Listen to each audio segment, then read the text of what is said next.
Yeah, hello everyone. I want to come on here. I know I know it's I know I don't usually do this. Usually I go live on Saturdays, but I figured, you know, hey, it's Friday, so um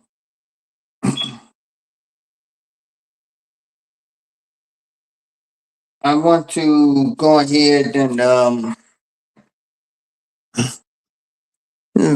first of all, ask y'all how y'all day was going, and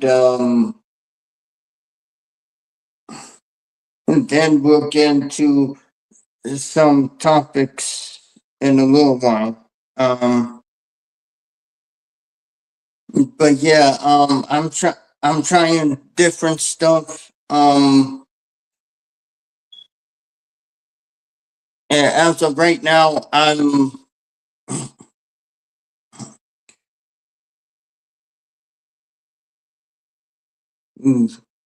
what's the words I'm looking for? As of right now, I want to um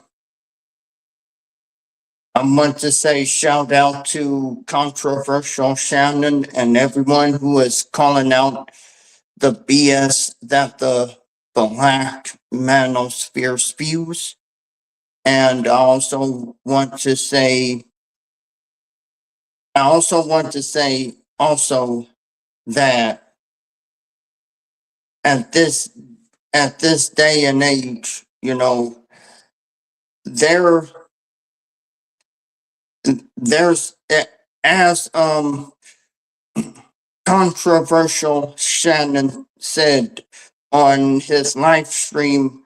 I think it was on Thursday's live stream. Yeah, he said there's not too many, black men who are uplifting black women, and he's right. Um, but I'm one of them. I'm one of the black men who speaks up for black women, and also, and I feel like it's time for it's time that we start speaking up more.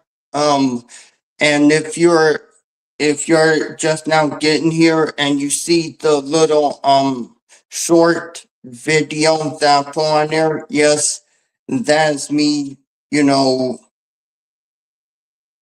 eh, saying how I was feeling, you know, and I've been wanting to say that for a long time. Um, and well, because again, when you really look at it, and I've been saying this for a long time too, the black man's ego has gotten out of hand. It really has. And I myself say that calling black men kings was the worst thing to have ever happened. And the main reason why I said that is because, once again, look at what's going on. Black women getting disrespected. Think about it.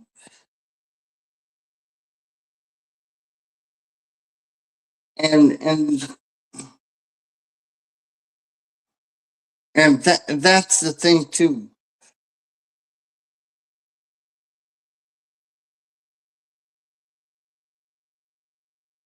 As I start to really realize and understand what's been going on for the past 4 years, I realized that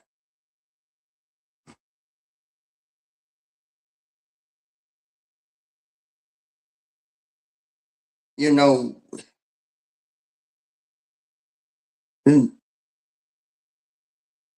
how do I put this? Black men's ego has gotten out of hand, and also the pick me's are another reason why that black men have way too much ego. That's why I dislike the pick me's. And again, it's really just sad at the end of the day. Um, and I'm gonna go ahead and show you a video of one, uh, just a little video of what I'm trying to say.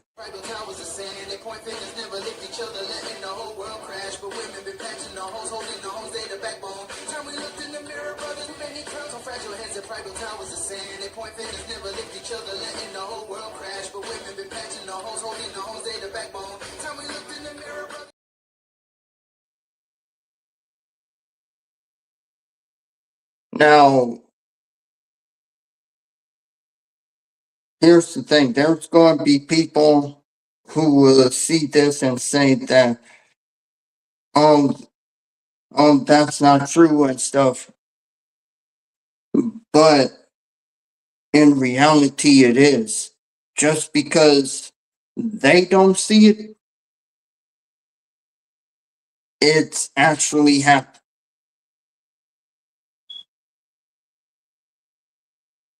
And like I said, black men's attitude has to change. It has to. But I know that there's going to be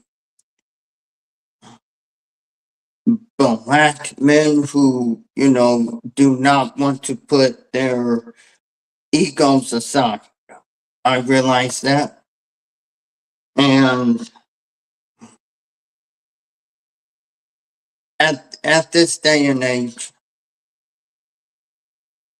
I believe it's time for black women to burn the just burn the cape. Just burn the cape.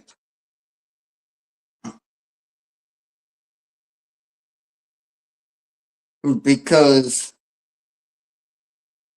the attitudes of most black men, they're not going to change. Most of them are not.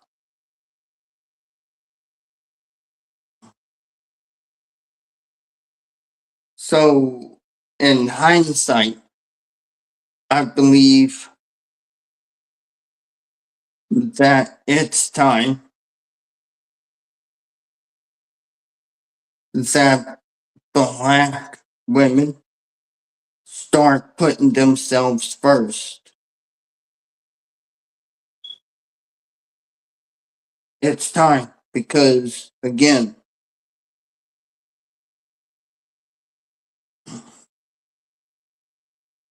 by what I see in the community and what I saw, like what I saw on Shannon's panel yesterday, it made me realize that, again, why keep advocating for Black men when every time you do, you you wind you wind up getting disrespected?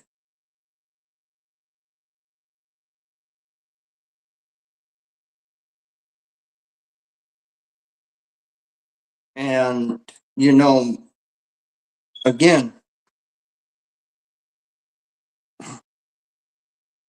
Black men, they think that they're the yeah, because, and also here's another thing.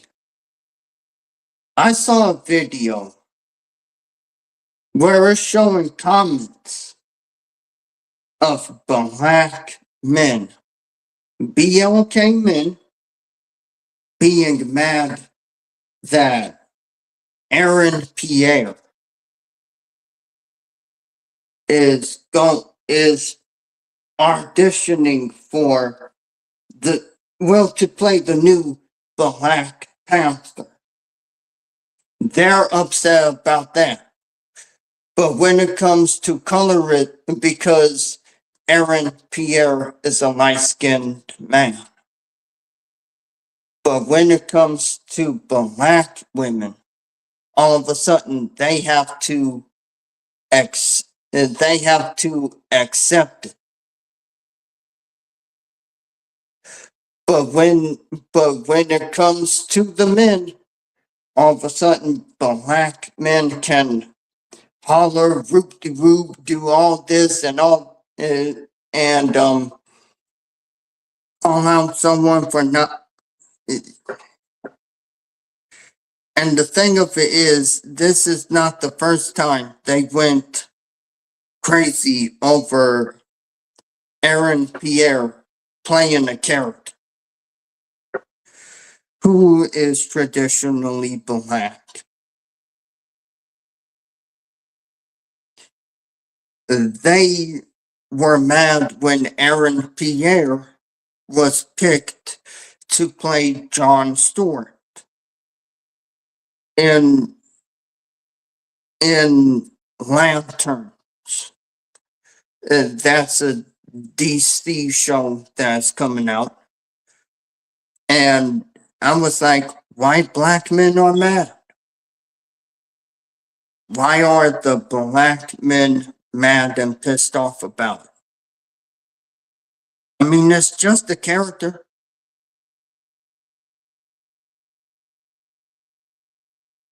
I mean, I have no problem with Aaron Pierre playing as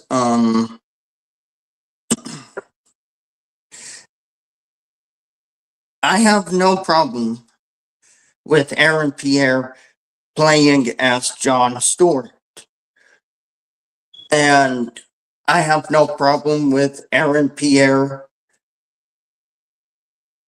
you know, um, if he gets the role of T'Challa, I'll still be happy.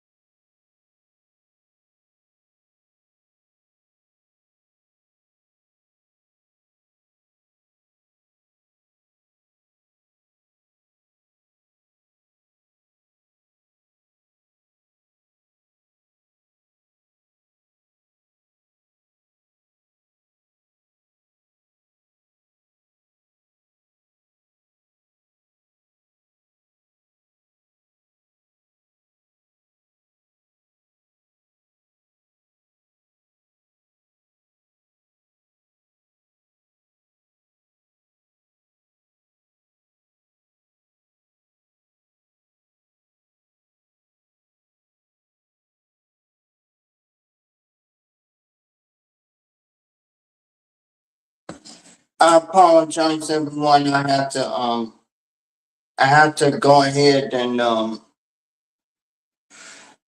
handle a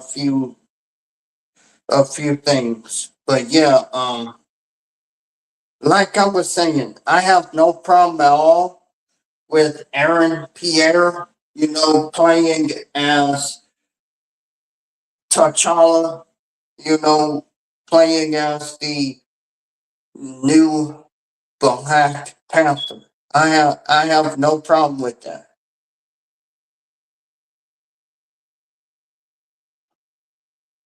But it's funny to me how how you have black men, who who accept the women of lighter skin as a black woman, but when it comes to men who are lighter skin, all of a sudden they crash out like it's no tomorrow. I'm like, at this point,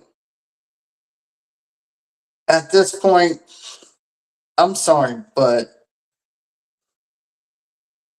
yeah, that is legitimately hypocritical. It really is. Why they have a problem with Aaron Pierre? And let's just face it, it's the same.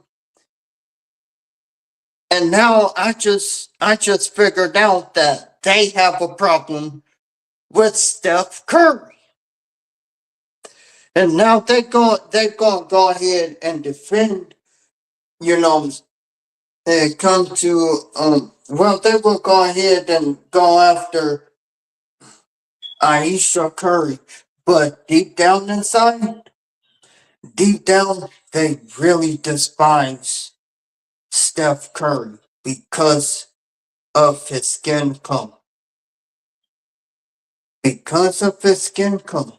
And I will show y'all a video that would legitimately show y'all what I'm talking about.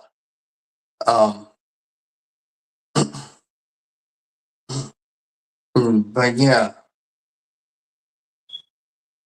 at the end of the day, when it seems like at the end of the day, black men only care.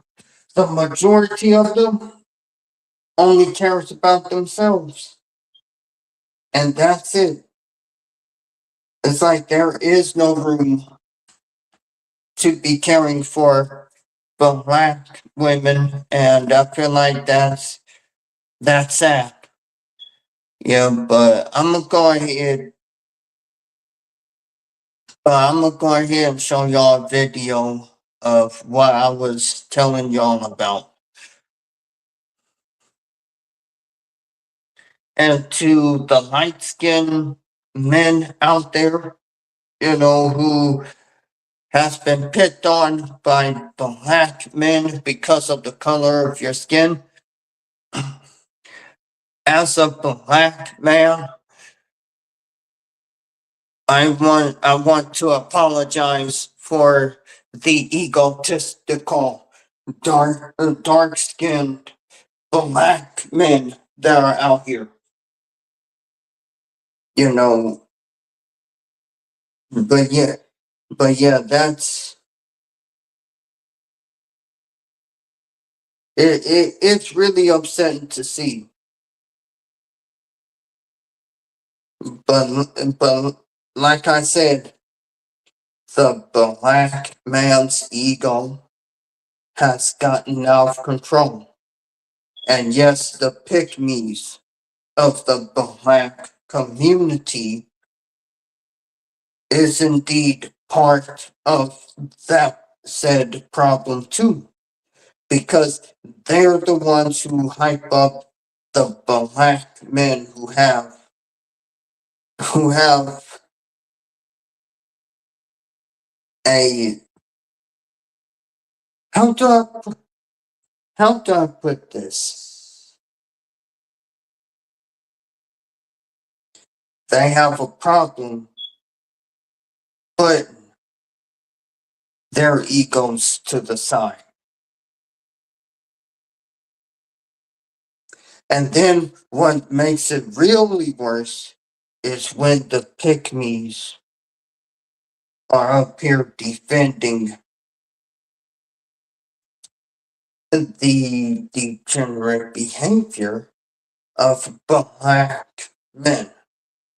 If they're not defending it, they're up there blaming the mother and not realizing that black men, when they are grown, they are responsible for their own actions, not their mothers. But again, but again, you know, the black man, the black male ego, they just can't let it go. They just can't.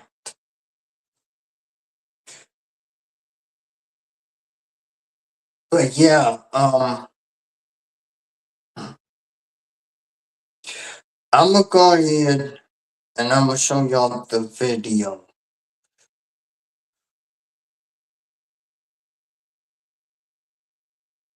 Let me try and find it real quick first.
Okay, I found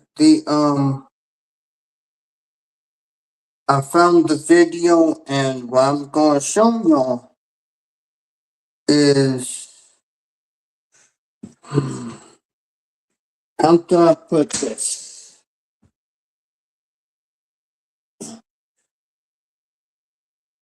Black men who have ego will eventually see their downfall. It will happen. It will. Because to tell you guys the truth, that as I was growing up, I've seen black men with egos get destroyed. I've seen it.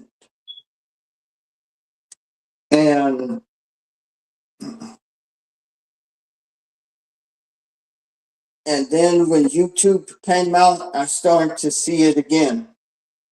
I'm like, at this point in time,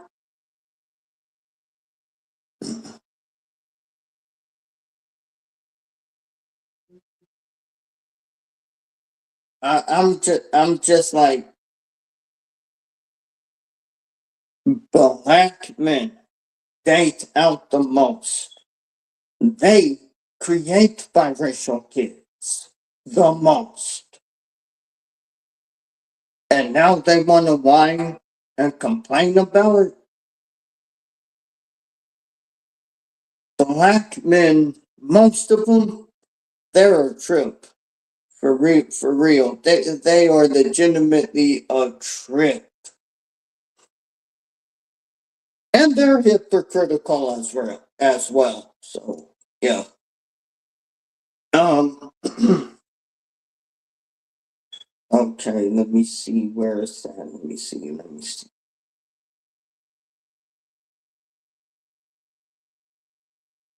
I know I saw a video discussing why black men hate biracial men.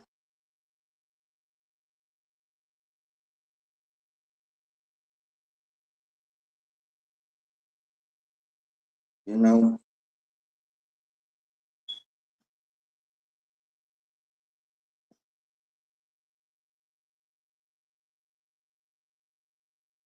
and it's let's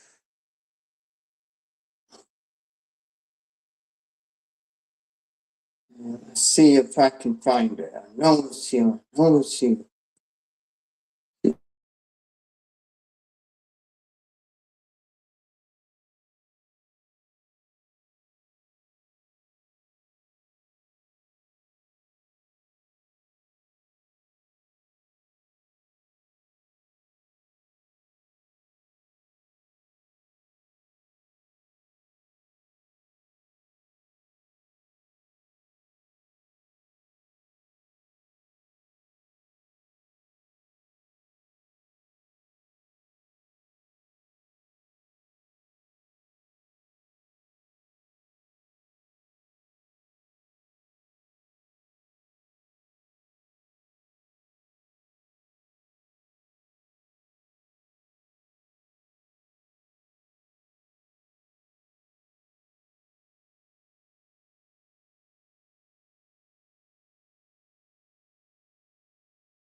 All right, I found one video of a man explaining, you know, thing certain things.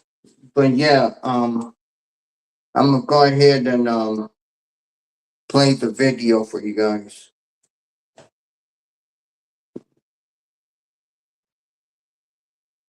Nothing? No, and don't.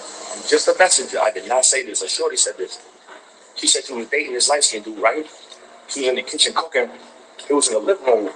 He was playing 2K, creating, like, you know how you create a player? She said when she went over by the screen, he was creating a dark skinned player. But like making him exactly like him. Like he had all the tattoos, the look, the height, his like his style, of course. But he made the nigga dark skinned. No lie. And I've been hearing that a lot. A lot of light niggas want to be dark skinned. They said like the tanning salons been overbooked in like the last 1,000 customers was all beige. I swear to God. I didn't make this up. I can't make this up.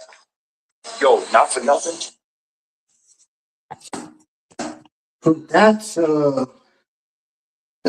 that's weird because he he hasn't met every, you know, biracial man out here.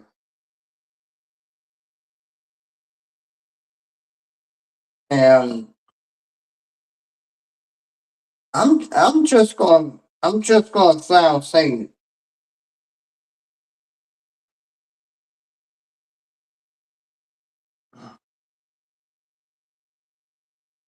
At this point,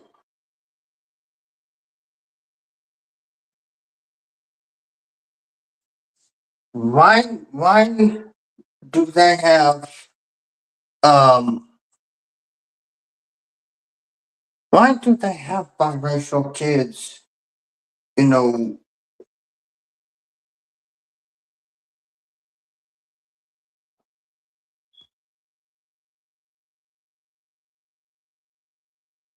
I'm just go ahead and play the videos. I'm gonna go ahead and just, you know,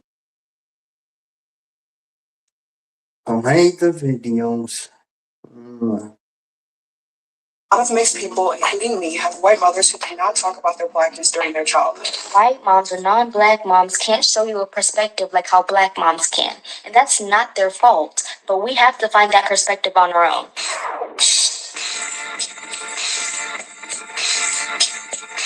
Mixed children who have white mothers tend to be more exposed to internalized racism and colorism because of the lack of intersectionality among white feminists. People are like, yeah, children with white moms tend to be a little anti-black. And I was like, shoot, I got a white mom. I will admit that there was some definite anti-blackness like stuff when I lived with my white mom. And my grandmother sees my brother's shirt, and he's wearing a shirt that looks just like this with Malcolm X and the rifle. And my grandma's like, really? Malcolm X with a gun? So violent. You live in a predominantly white area in a country that's controlled by whiteness. The information that you receive about black people from society is all just stereotypes. This is what can cause them to begin to see their blackness in a negative light, because no one at home is mentioning their blackness and how it's powerful and beautiful. This is a Facebook post from my uncle. You can pause to read if you want. But basically, he was saying that he'll kill any Black Lives Matter or Antifa protester if defund the police were to actually be achieved. He knows that I'm very passionate about Black Lives Matter and have always been attending or organizing protests. So when he says stuff like that, he's directly threatening my life. But so many commenters were saying things like, oh, I didn't know my culture. I have a white mom and I didn't know my culture. Why would you expect a white woman to teach you about your black culture? Where was your black father? And the issue is misogynoir, where some black men, not all, but some black men are only with white women because of the closer proximity to whiteness, and they put down their own women and own culture as a result. Us mixed kids need to combat that misogynoir as well as the internalized racism. Well, my mom was definitely like this before she had me, before they met. And she, like, the family was worse. Like, honestly, they had a nickname for my dad. It involved the N-word. That was really hard to find out. So I posted on Facebook about neocolonialism and white tourism in the Bahamas, and here's my white family's response. My main problem is with this first sentence. Please remember that you're half or more white. That is so out of pocket. Like, how are you just gonna assume that my ancestors were sexually assaulted? Like, off rip. In elementary school, I remember like telling people that I was white. Like, I never said black. And if people asked, I would say, oh, well, white and black. I would always put white first. And like, I hated my hair. Like, I hated it. If you want your child to be proud of who they are, their blackness is a part of that. You can't just pick and choose parts of our identity that you want to accept and dismiss the other. That just further reinforces the idea that blackness is taboo and negative. You clearly don't know how race works because, no, I'm not half white. I'm racially 100% black. Just like my mom has green eyes, but that doesn't mean I'm half green-eyed. My experience is black. That's all I know. I won't be half denied a job. I won't be half murdered by the police. I am black. That's it. Now, I want to ask y'all something. When y'all saw the videos that are being played, you know,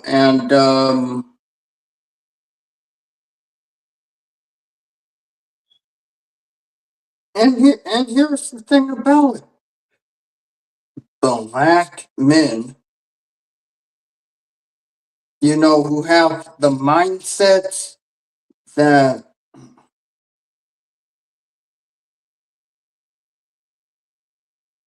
the people on the video was talking about. They come from the union of, you know, of a white mom who, you know, who are you know, who is not teaching them about, you know, their other side, which is, you know, their blackness, and a self-hating black man.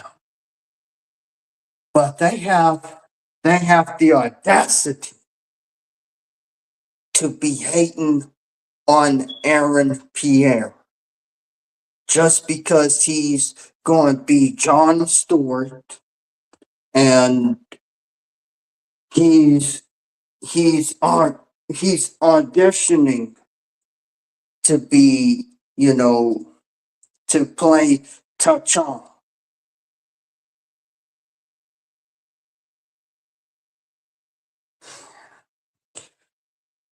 Black men being hypocritical will never end. It will keep going until the end of time. But yeah, let me continue playing the video. Additionally, mixed people aren't superhuman. You didn't just create a new category of race by sleeping with a black man. Our blackness doesn't just disappear, it's still there. If you say that you don't feel the need to talk about color, then you're just saying that you want to remain ignorant. Not to just our experiences, but also the greatness in our black identity. Okay. That was a video, you know, that is I'm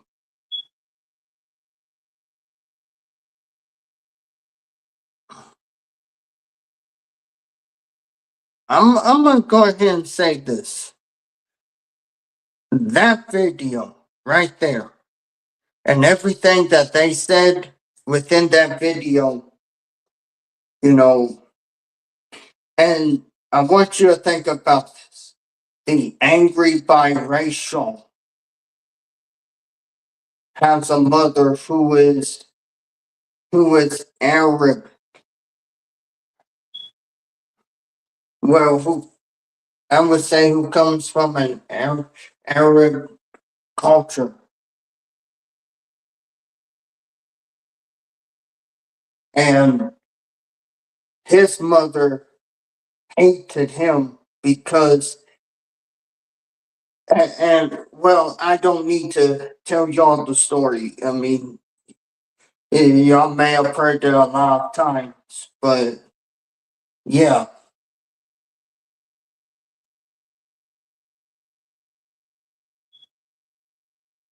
There are men out there who are biracial who want to, you know, tell their stories. And the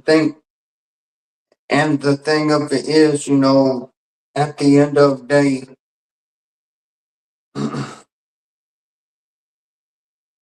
the hatred that biracial men get, you know, just because, you know, they're biracial and not fully black, that's just, I'm just gonna say it's crazy. It really is. I'm gonna show another one.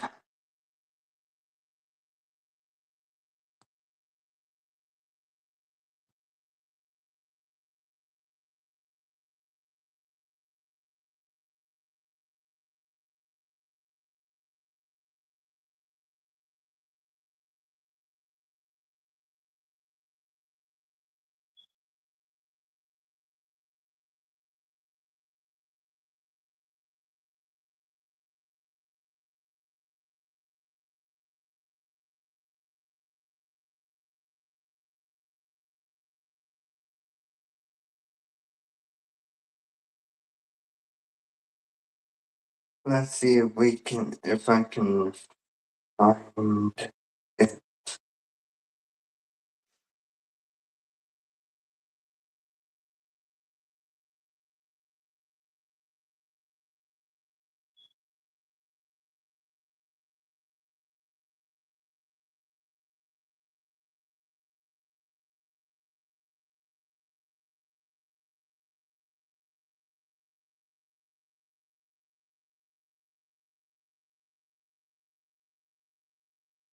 Now I'm going to show y'all this again.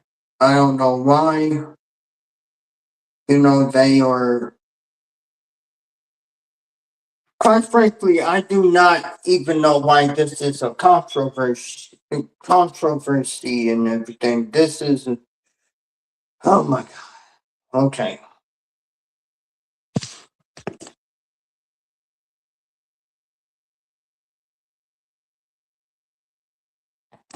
And one more thing, black men, if you don't like biracial men taking,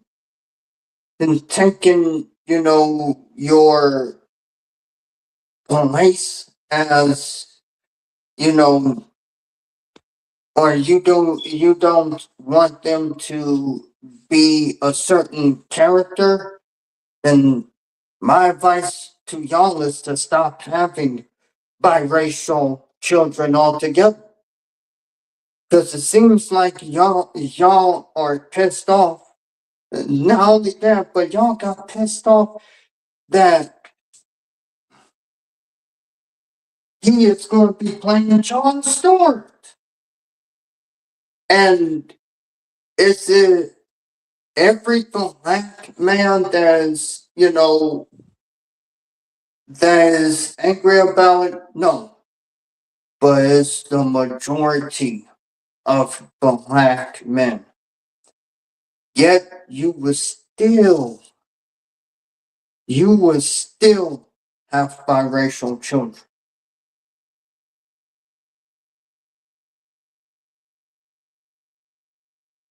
And then y'all will go ahead and whine and cry about it like at this point I'm getting sick and tired of it. Maybe it is best, for black women to put down the cape. But yeah, I'm gonna go ahead, I'm gonna show y'all this next one.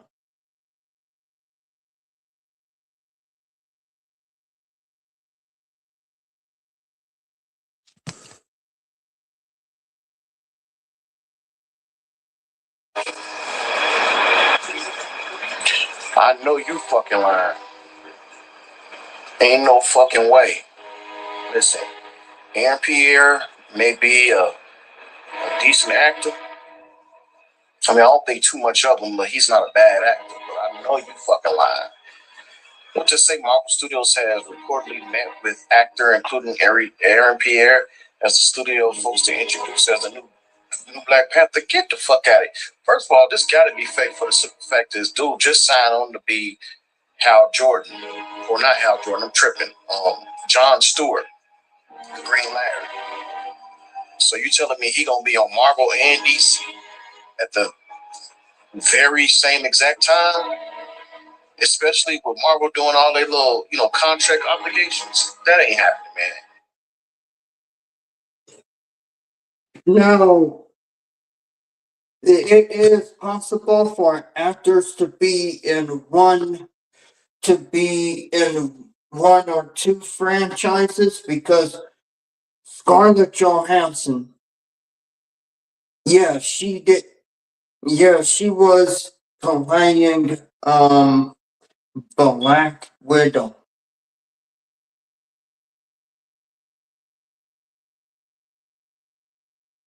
And yet she went on to play the lead role in the live action version of Ghost in the Shell. So Quite frankly, I do not know what this brother's talking about. I really don't. Saying that that Marvel's actors can't be in two places at one time. Man, please. That's some bull.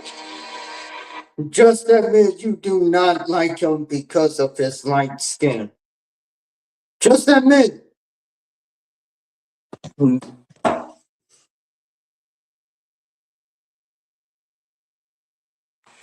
But yeah, yeah, those are the videos that I wanted to show you guys. But yeah, like I said,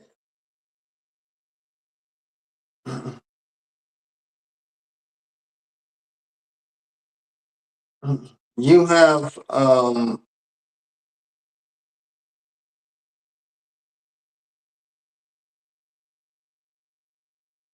like I said, you have black men who are, just legit, who are, just legitimately hateful, not only to black women, but to men and light skinned men, and it's the,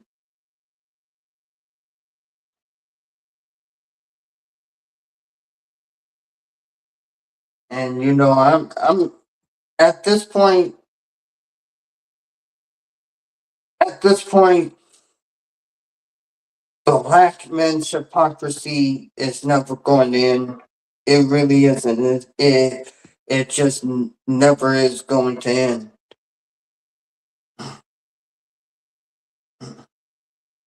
Yeah,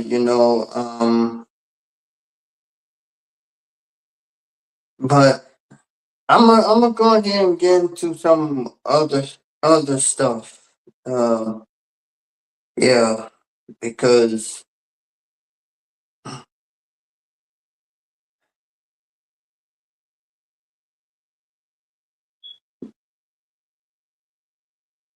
I just don't know what to say right now when it comes to this. I really don't. But yeah, I'm gonna go ahead. I'm gonna get into another. You know what? Let's go ahead and go into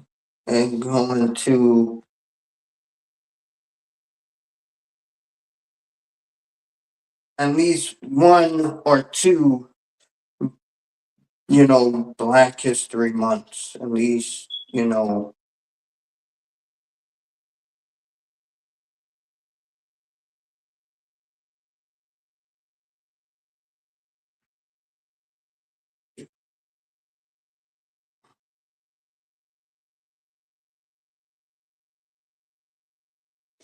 I'm gonna show y'all guys, you know, some videos,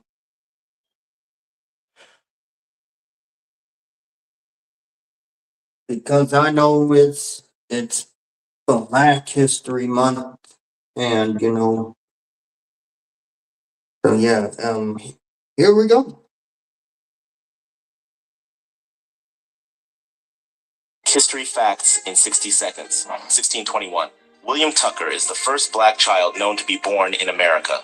Baseball legend Jackie Robinson had an older brother, Matthew Mack Robinson, who broke the Olympic record in 1936 in the 200-meter dash. However, he took home the silver medal because he finished behind Jesse Owens. Before becoming a professional musician, Chuck Berry studied to become a hairdresser and has a degree in cosmetology. Between 1810 and 1850, an estimated 100,000 slaves used the Underground Railroad to escape to the north. Gabby Douglas became the first black gymnast to win the individual all-around in the 2012 London Olympics. Founded in 1984, the Bill Pickett Invitational Rodeo celebrates black cowboys and cowgirls and is the only touring black rodeo in the world. In 1864, Rebecca Lee Crumpler graduated from the New England Female Medical College as the first black woman to receive a medical degree in the U.S.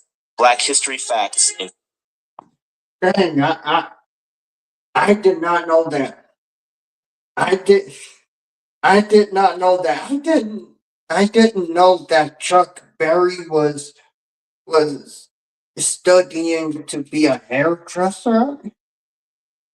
And dang, I did not know that. This is my first time knowing this. Real talk.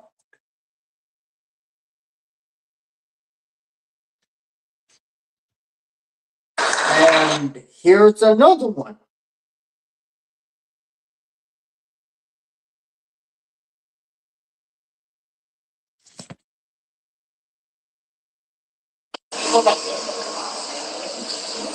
Every voice and sing till earth and heaven ring with the harmonies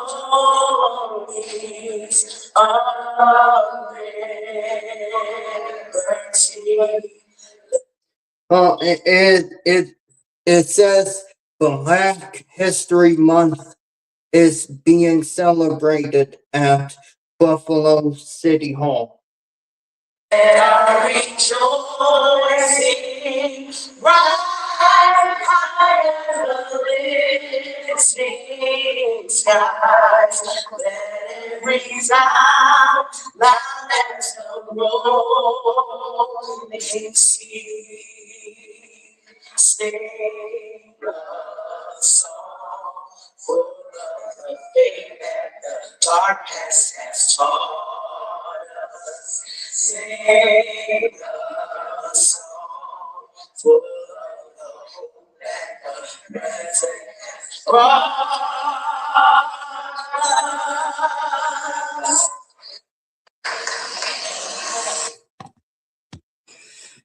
Yep.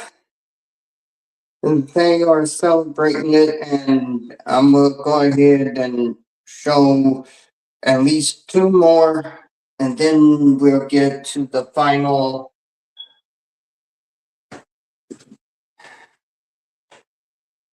We'll get to the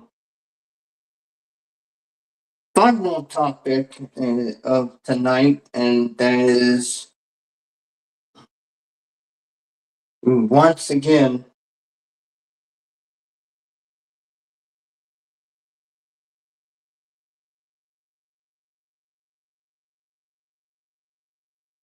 You know,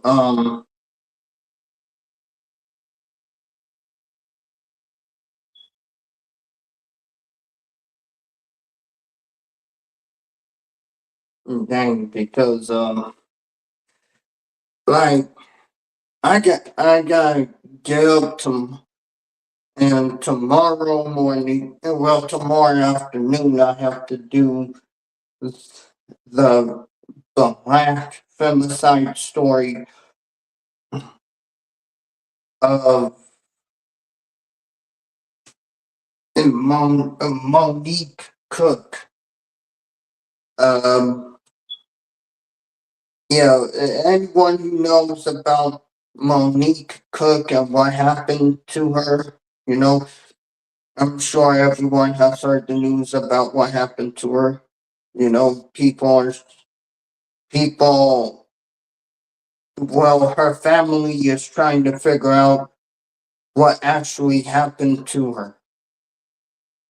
Because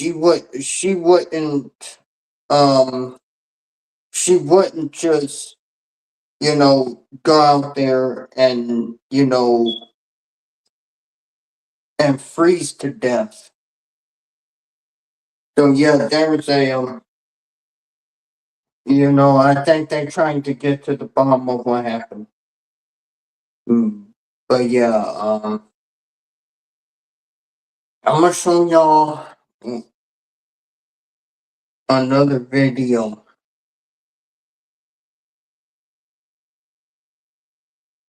And this video is a 3-year-old who is a poet. You know, oh man,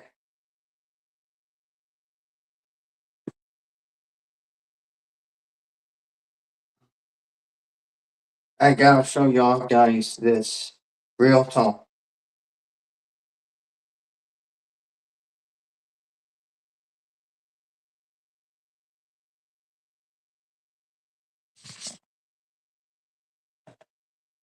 Okay, here we go.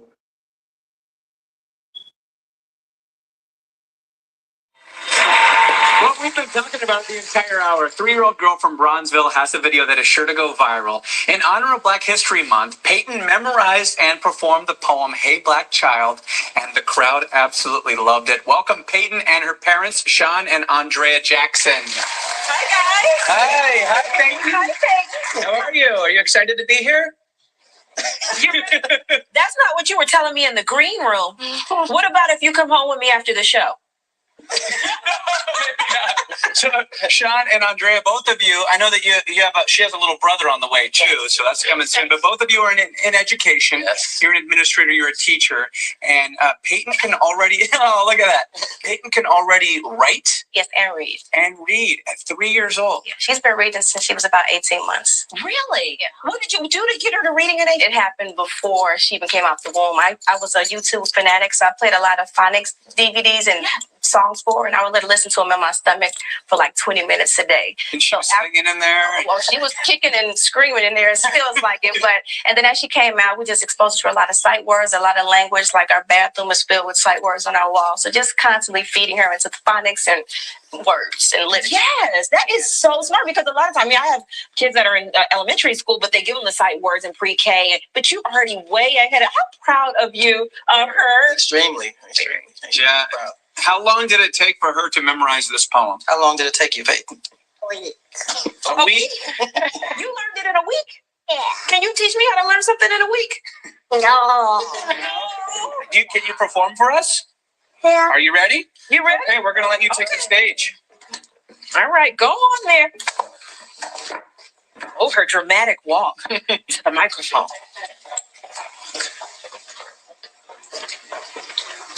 Hey, black child, by county color.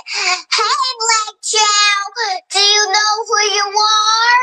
Who you really are? Do you know you can be where you want to be if you try to be what you can be? Hey, black child, do you know where you're going? Where you're really going? Do you know you can learn what you want to learn if you try to learn what you can learn? Hey, black child, do you know you are strong? I mean, really strong? Do you know you can do what you want to do if you try to do what you can do? Hey, black child, be what you can be, learn what you must learn, do what you can do, and tomorrow your nation will be what you want it to be.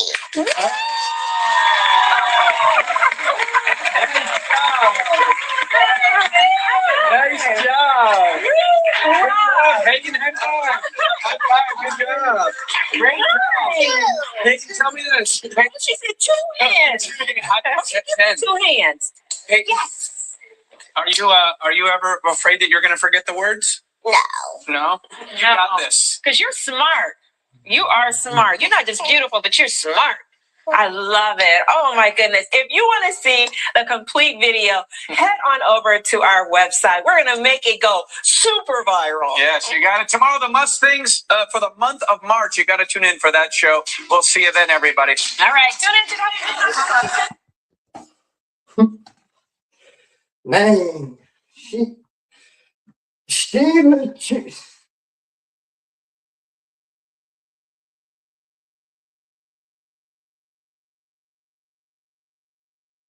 oh man. Whew.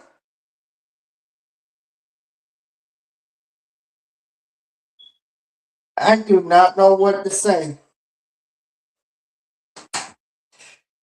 But man, oh man, oh man.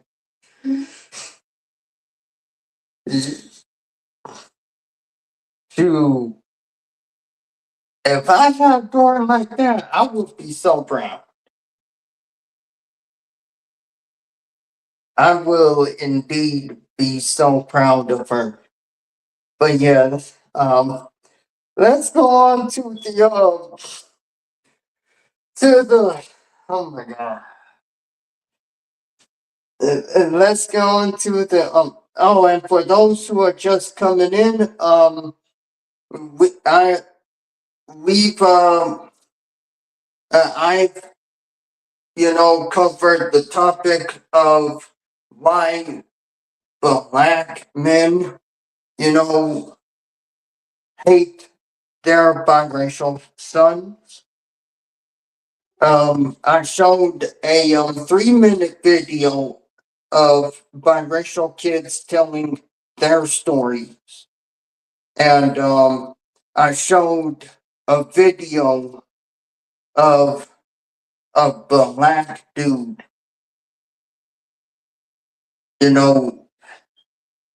just talking crap about Aaron Pierre and stuff like that. And let's just face it. The man in the final video of that subject, he's saying those stuff because he hates, biracial men. We just gonna put that out there. And yeah, I'm showing we're now on the topic of Black history, and I just got done showing a video of a 3-year-old girl who did a poem actually, and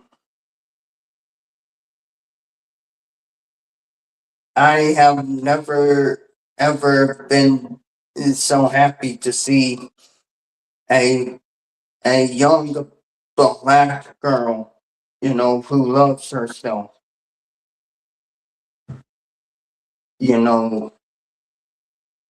But yeah, I'm gonna go ahead and we're going to catch up with her 10 years later.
Okay, I'm back. I'm gonna show y'all the video of her 10 years later.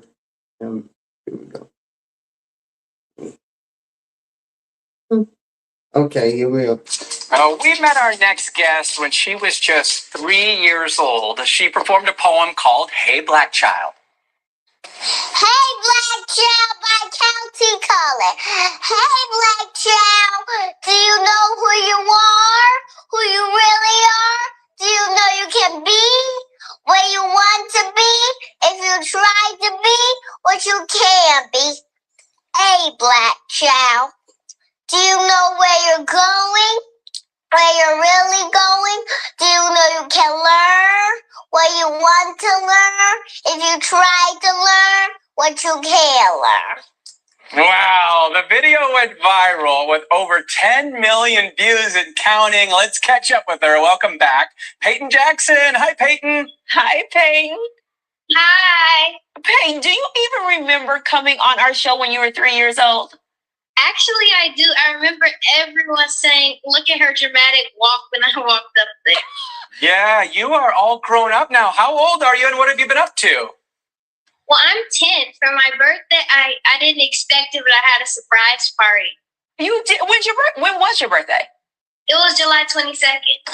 Oh, so you just turned 10. Yeah, Yeah. Happy birthday. And I know you've received awards for poetry. Are you still writing poems? Well, we haven't written any poems recently, but I have been writing books. Yeah, tell us about the books. Yeah, one of them is a series of 6. It's called Space Treasure, and it's about these kids who get transported into space, and their job is to get all the way back down to Earth. They encounter people on the way. They have different quests they have to solve, and all sorts of that stuff. Okay, well, Peyton, I want to talk to you. That's great. And I know your parents are super supportive of you. So shout out to them for raising such a beautiful young Black child. But you are now the oldest of 3. You got a new baby sister, right? So what does it feel like being a big sis and juggling all your work as author and performer and actor and voiceover person? How do you do it all? Well, being the oldest, I know I had to set the example for my little brother and my little sister. Plus, I have like I used to do this stamped audiobook, and I had to leave school for about a week in order to do that. So I was pretty busy with that stuff. But still, being the oldest is a big responsibility, but I can handle it. You can handle it. What do you like more, your little brother or your little sister? Oh, don't do that. They're right there. They're all there. How about bring them all in and have everybody? No, just answer. Come on, tell me. Come on, tell Auntie. It's even. It's even. See, she's smart. Very that was sweet. a test, and she passed. Yeah, you can bring the family on the other side if they want to wave. They can wave to the camera. Bring them in. Speak. Oh, did they leave you? My little sister isn't here right now, but here's my little brother. Oh, there he is. The last time you were on this show, because you've been here a couple of times, was in your mommy's belly. So let's talk. I just named all of your things that you do, but you also do voiceovers.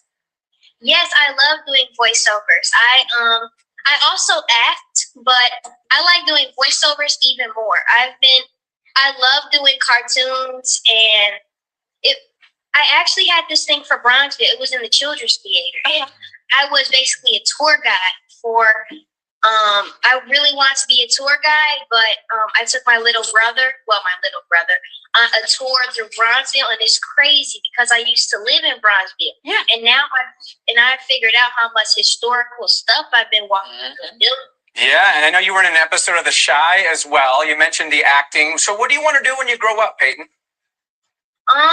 When I grow up, I haven't really decided for sure yet, but I kind of still, I don't know. I don't know what I want to be when I grow up. Yeah. What do your friends think of all of your fame? Well, they're proud of me. They like seeing me on TV. They think it was cool when I did it. Right. And I'm reading here, you just won a 2020 Global Child Prodigy Award for poetry. Congratulations, Peyton. Thank you. I was very proud of myself when I did that because I was, out of all the kids in the world, I was like one of the top 100 for poetry. So I was very proud of myself. Yeah, well, we are very, very proud of you, Peyton. You're making Chicago proud. You know that? Thank you. Do you remember this stage right here? This is like where you stood right here 7 years ago. Yeah, it's kind of fading away, but I have a small memory. Oh, we have 10 million reminders if you want to look at it online.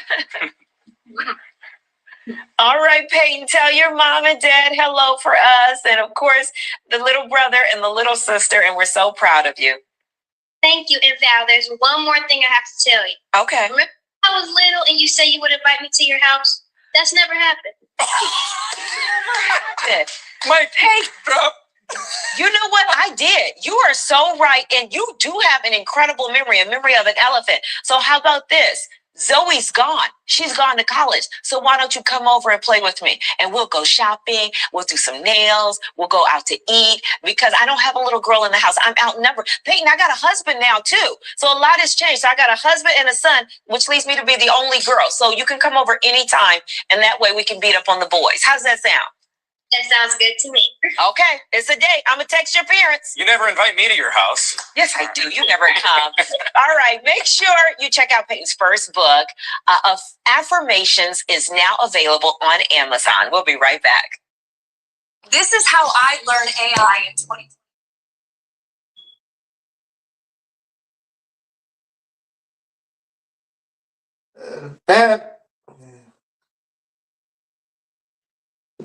That video, oh my God.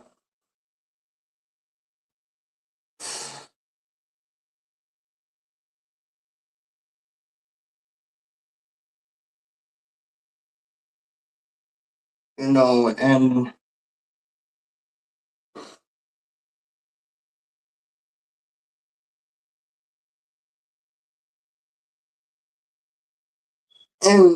it's, whew, it's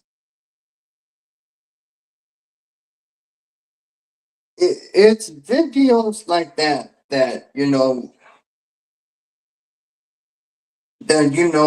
makes me have hope for humanity and stuff like that. But yeah, I get. That was the third video. I have two more to show, and then we can get into the rest of it. This one is called 4 Things to Know About the Origins of Black History Month. So here we go. You may not have known about Black History Month. First, it started off in 1926 as just 1 week in mid-February. The month was chosen to time to President Abraham Lincoln and civil rights leader Frederick Douglass's birthdays. Second, historian Carter G. Woodson came up with a celebration to encourage Black students to learn more about their heritage. He said, quote, "Those who have no record of what their forebears have accomplished lose the inspiration which comes from the teaching of biography and history," unquote. Third, the week was wildly successful, and so Woodson advocated to extend it. The official shift to Black History Month came in 1976, on the 50th anniversary of the celebration. Fourth, every president since Gerald Ford has issued a statement honoring the spirit of Black History Month. This year, President Biden thanked Vice President Harris for her work on everything from voting rights to foreign policy. He also praised his administration for being the most diverse, quote, in all of American history, unquote. Here are 4 things you may not have known.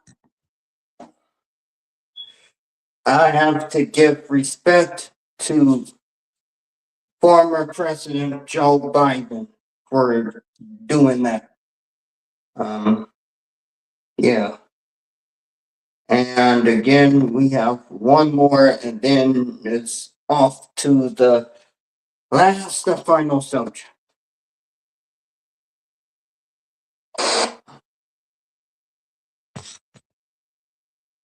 This one is titled Black History Month marks time to reflection for downtown Memphis restaurant owner.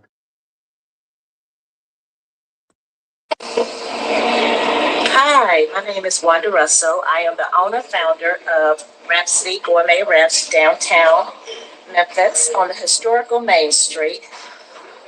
Black history means to me is a personal reflection of when I used to come downtown as a young girl and not seeing African American businesses on downtown Main Street. So to be a part of to have a business downtown on Main Street is just mind blowing this day and time, opposed to when there was not businesses for Black African Americans on Main Street. So to me, it's just a personal reflection of who I am today and to be able to thrive for 18 years on Main Street. So happy Black History Month.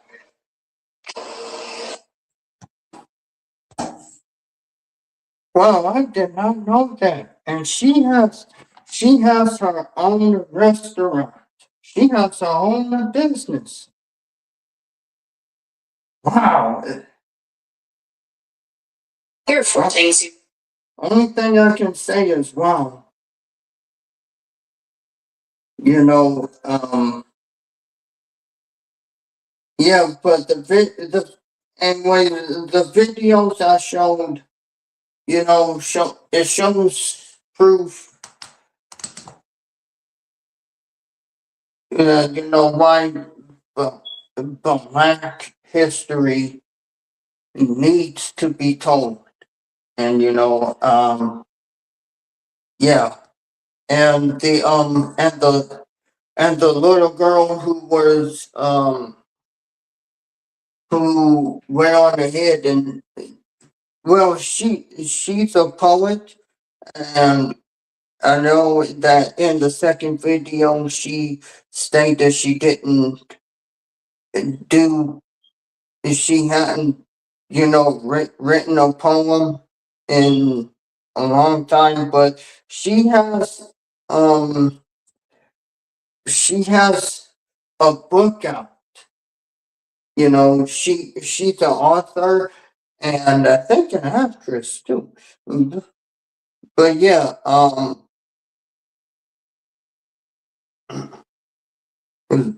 that was good. Not only did I learn stuff in the Black history that I didn't even know that Chuck Berry, before he became before he became, you know, a famous rock star, he was studying to be a hairdresser. That was,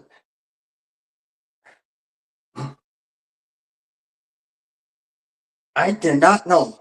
I did not know. That was news to me because the only thing I heard was Chuck Berry was, you know, a famous rock star. That was it. I did not know anything about him, you know, studying to be a hairdresser until tonight. So, yeah.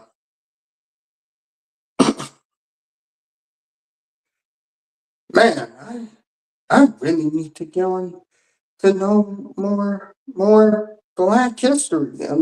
Anyway, anyway, moving on. I know I'm, you know, getting long-winded about it, but yeah.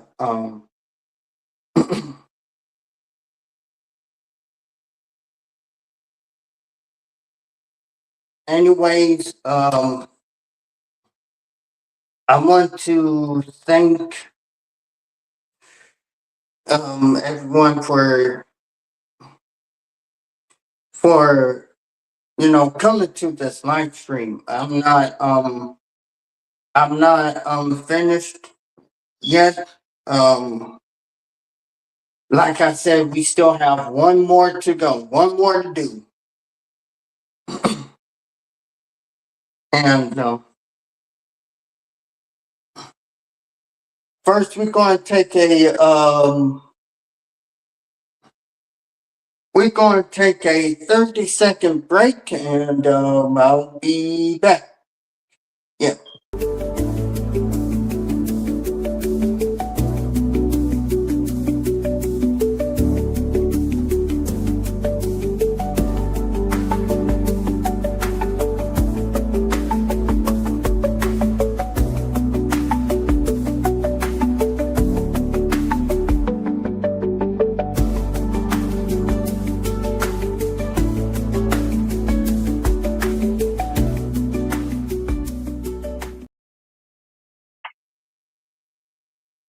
Okay, we are back, ladies and gentlemen.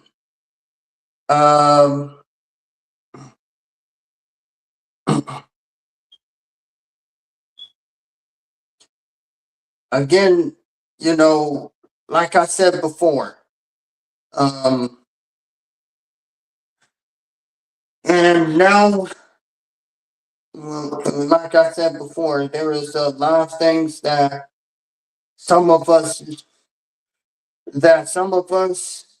within this live stream may have found out that happened and we didn't know. Mm, but yeah, right now we gonna go into we're gonna get into the black man's ego. Yeah, because it's about time that, you know, the black man's ego be talked about, because again, it's getting out of hand, it's getting out of control. And the main ones that are getting hurt by it is black women, and unfortunately now, other races of women are starting to be hurt by the black man's ego. But yeah, you know, I'm going to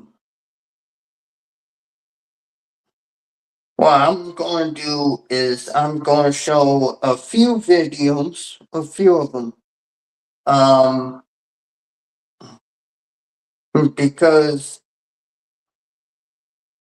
again, it needs to be shown, you know,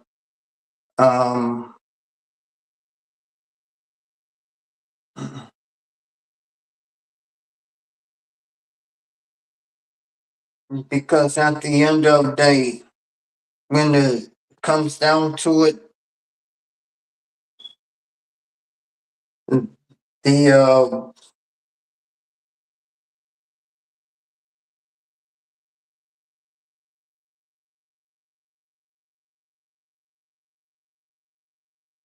I would say the black man's ego is the reason why we can't get ahead. Because in order for black men to actually get ahead, black men will have to put their egos aside and be quiet and listen. But we all know that at the end of the day, that will not happen. We all know. But yeah, I got some videos that I want to show y'all. And yes.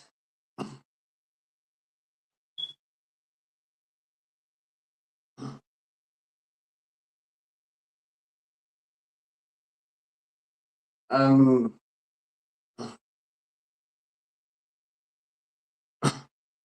and yes,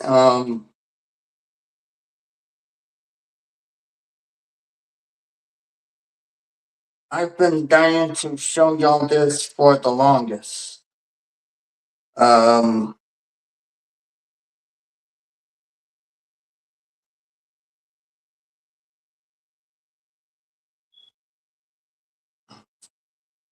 Let me see if I can find.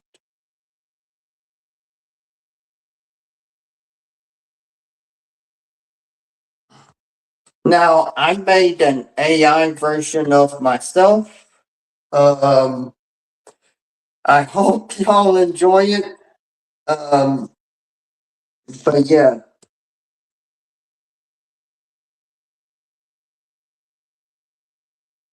Like your new WCW World Heavyweight Champion is in this ring, and I'm telling you, being on top ain't a free pass. Too many men think success means taking without giving back. Nah, a real champ holds himself accountable. I fight for my. I'm not your new WCW.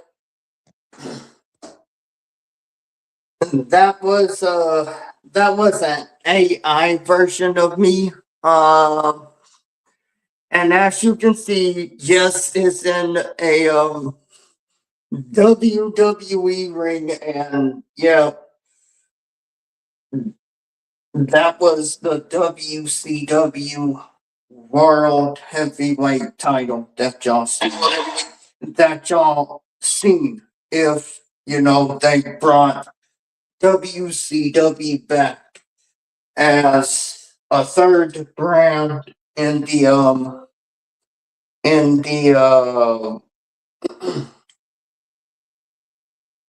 it, on the main roster of today's WWE. Um,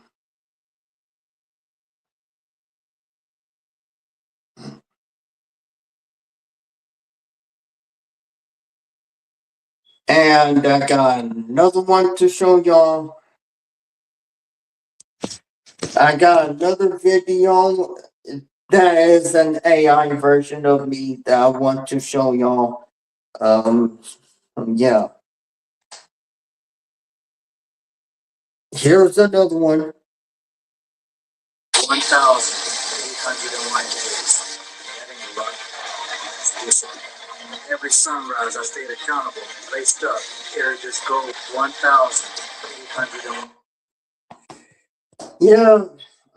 Sometimes the AI generator, it kind of,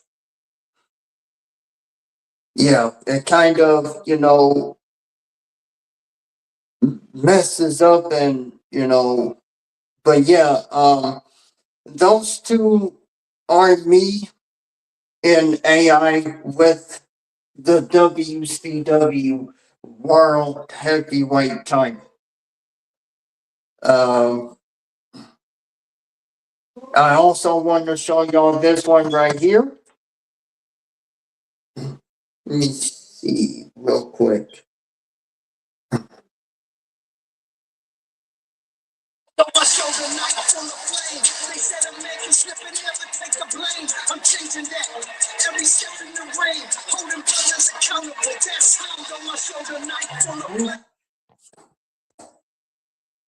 Yeah, and that was also, that was me in AI form, but yeah, that's what I've been doing, and I also want to show you guys something, you know. And I created an AI version of me, and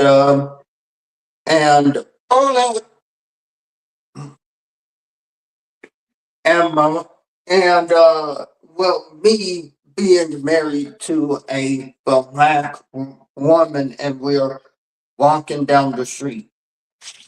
So here we go. Right, let me see. I'll be right back. My queen.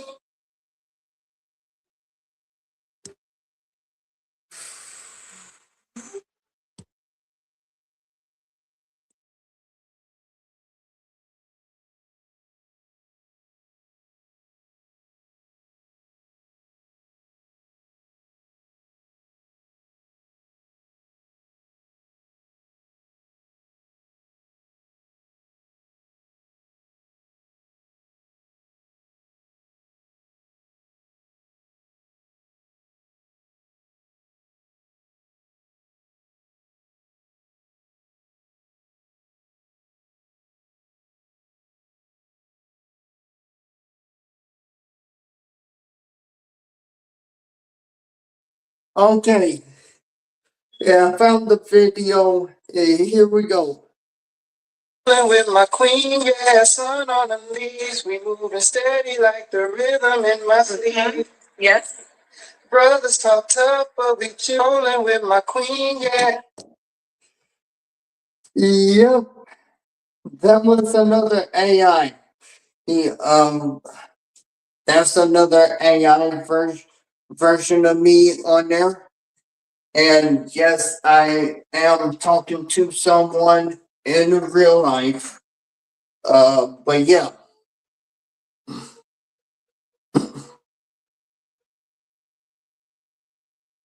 you know, and that's what that's why I'm doing, um, with the AI system. Um,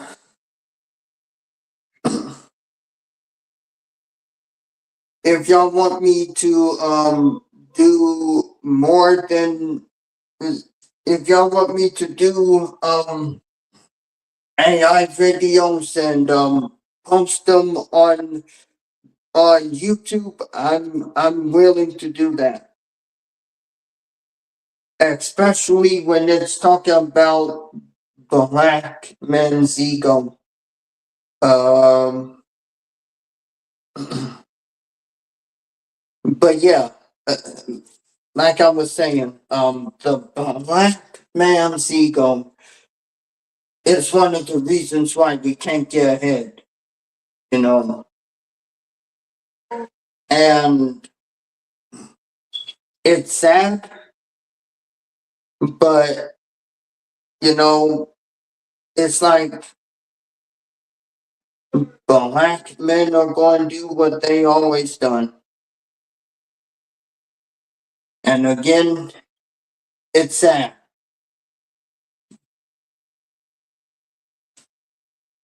And when it comes to when it comes to dating, it's like they always want to it's like they always want to go ahead and and be the boss, you know, talk tough and everything, but at the end of the day,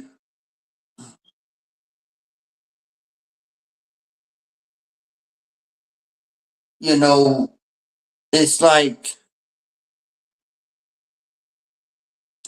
are they talking tough because, you know, they want to be seen as,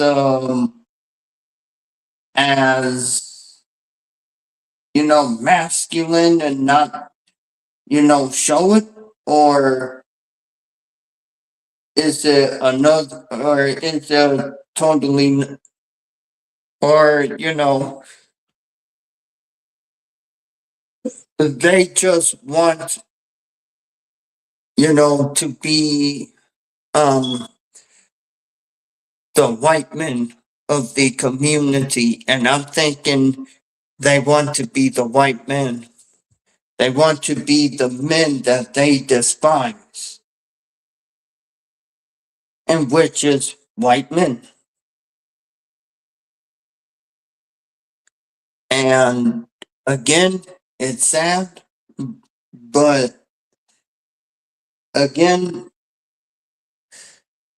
you know, it's the way the black man's brain functions today.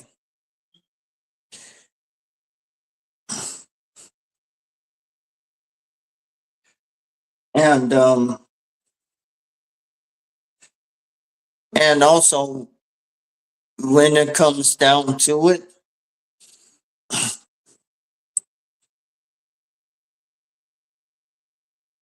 and when you look at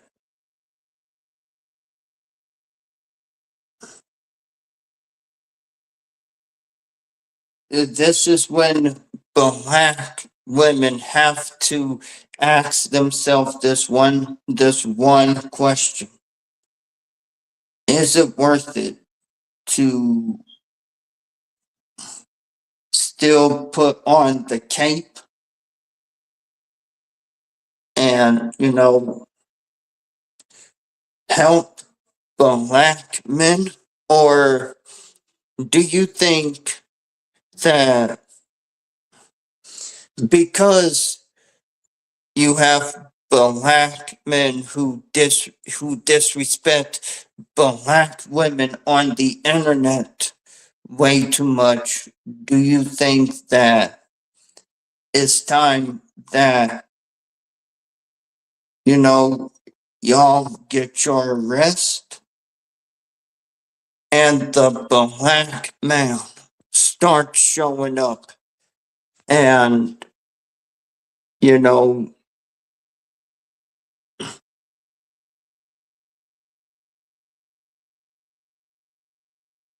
is start defending ourselves, because now here's the thing. I know that it's not every black man. I know that, but it's a majority of us who wants to just go ahead and disrespect, and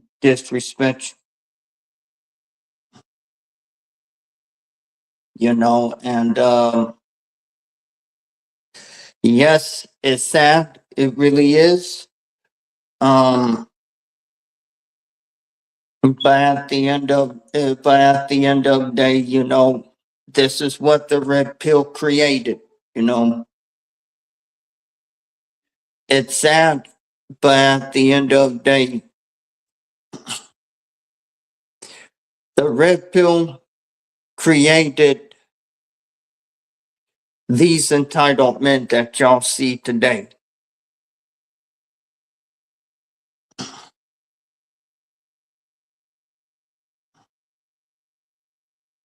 And I believe that it's time that black women choose character over money. Because again, you have men out there with money who is egotistical as well.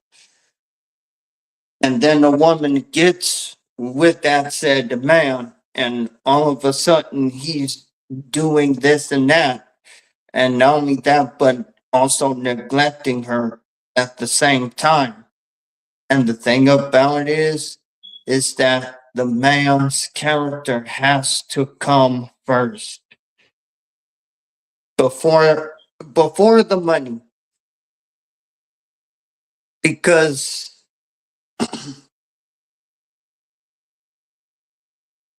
if the money, I'm gonna say this: the money is not worth you getting hurt.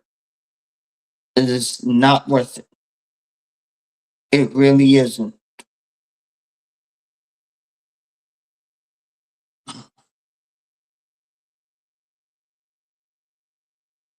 Because him hurting you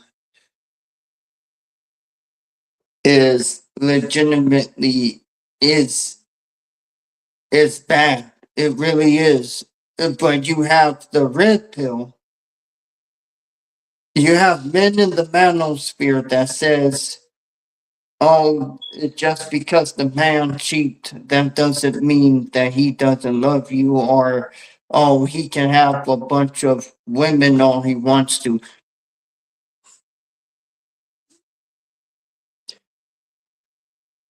Character over money has to come back.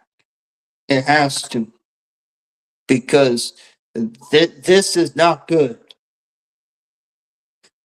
Choosing money over character has gotten women heartbroken, unalived,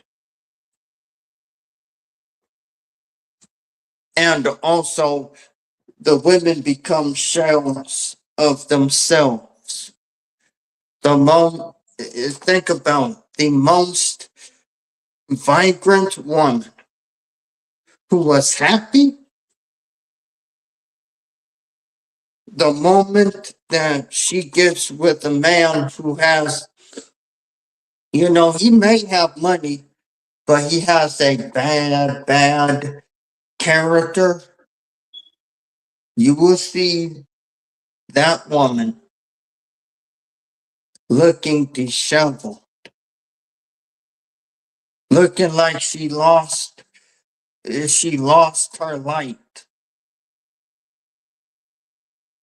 being controlled by a man who says he's the alpha, he's this and that and the third.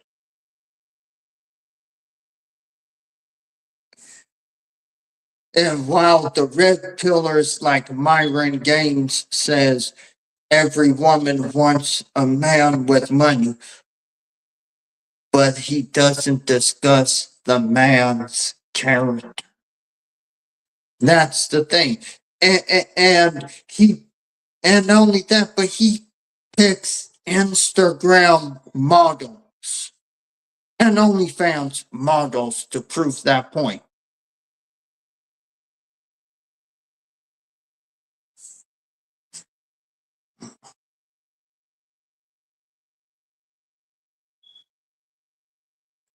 Which again, that's also sad.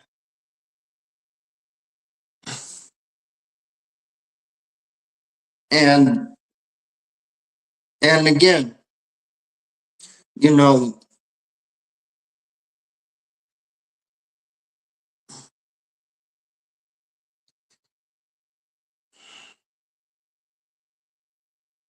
I'm at this point, I can't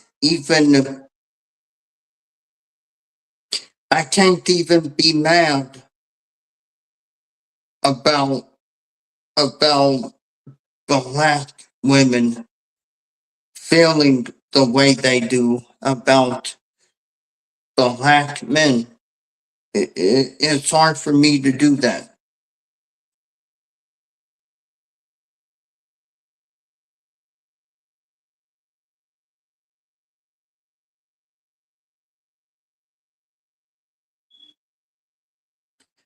And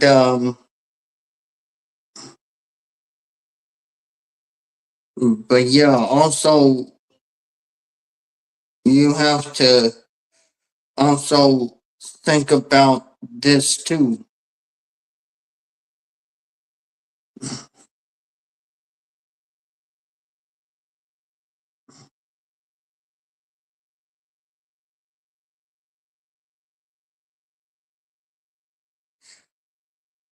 A man of character would not, you know,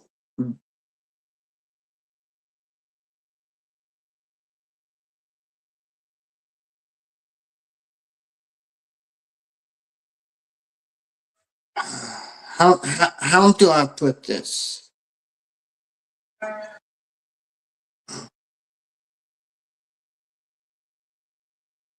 Black men who have self-hatred.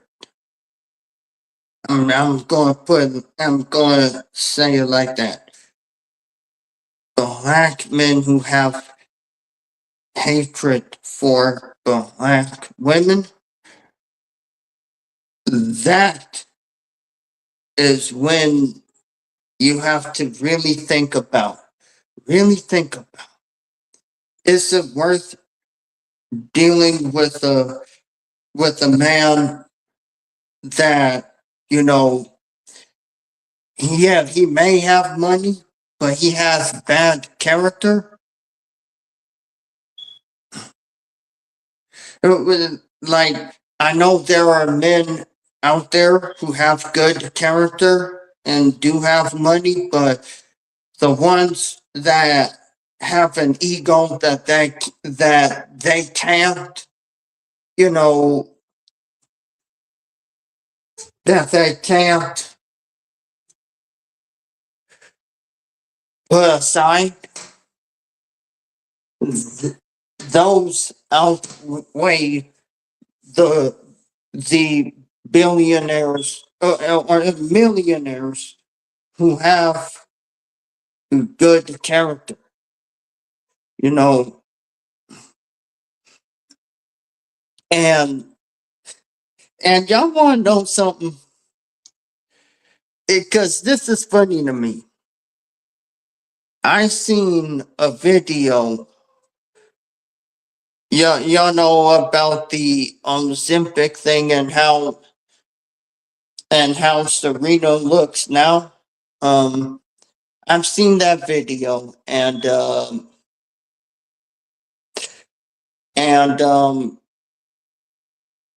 the woman in the video said that Venus Williams married a brokey. And I was shaking my head because how is he broken? He's an actor.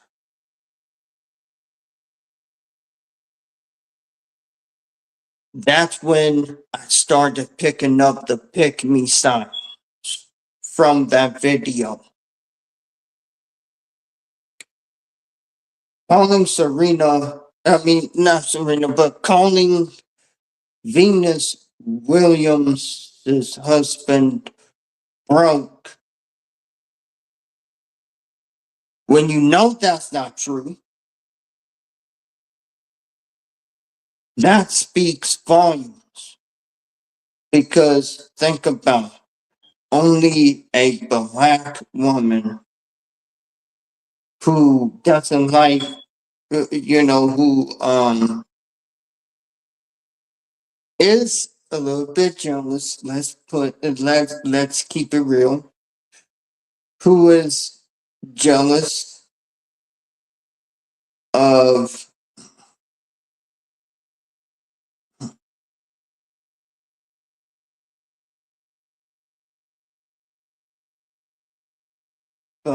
of black women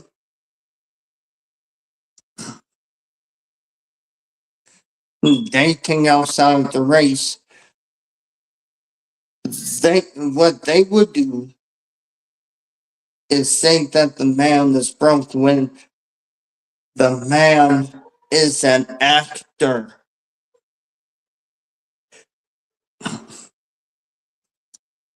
The man is a freaking actor. Yeah, Venus Williams married an actor who is Italian and who is a white man.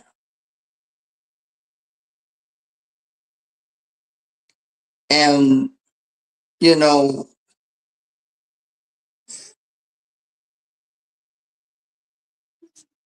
to me, seeing that video is, mm-mm.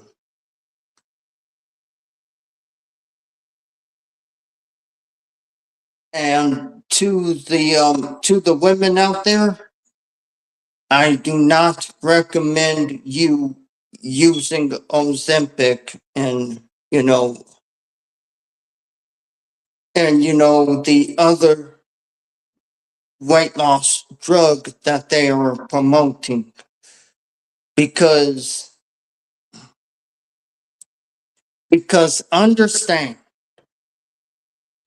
all right, we all know that Serena Williams was she was thick. We can't dispute that.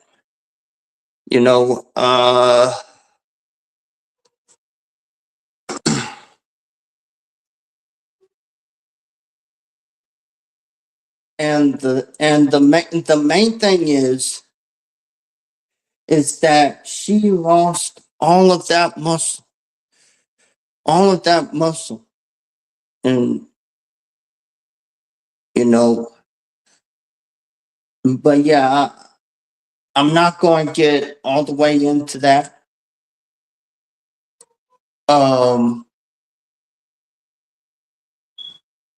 Yeah, that will be another subject for a later time.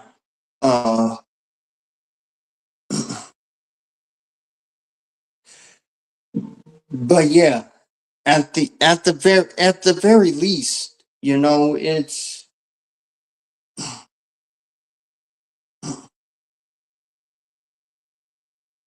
in my opinion, it's really, really, really, really sad that they are promoting the drug. I'm just gonna say it, But yeah, And also, what I'm going to say as well is this.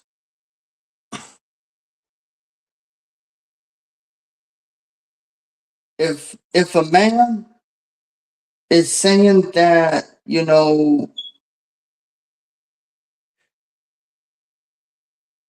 I have money so I can cheat, so I'm going to cheat, or I'm going to do this and that and the third.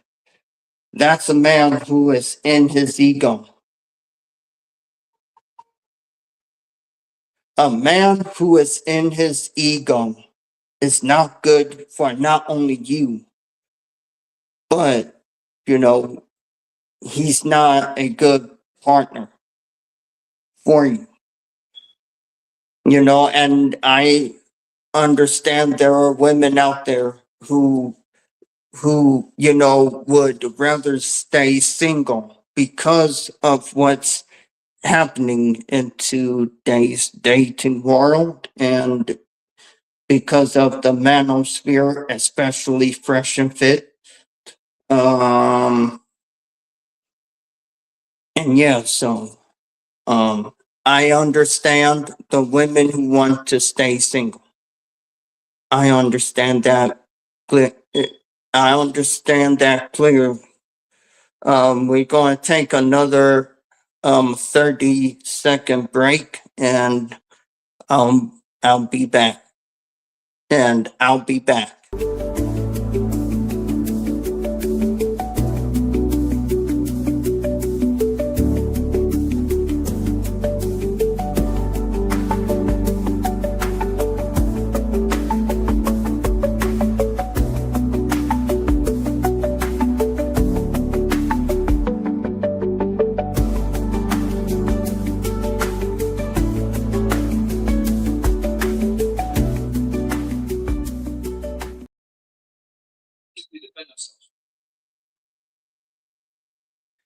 And not only that, but, on that talk about men can physically defend themselves and everything else, but you still got to answer to the big man upstairs. That's one thing that Myron Gaines is not telling these men. You still gonna have to answer to the big man upstairs. Just like I got to answer to the big man upstairs.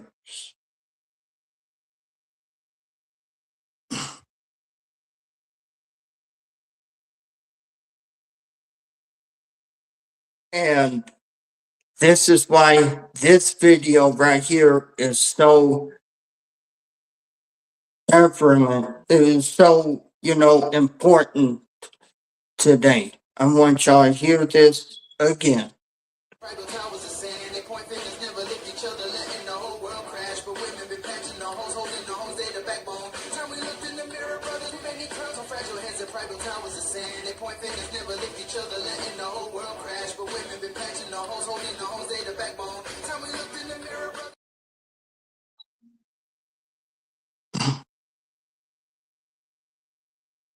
And my thing is, where's the and where in the song am I wrong about?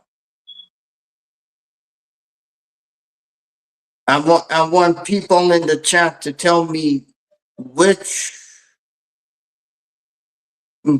part in the song am I wrong about?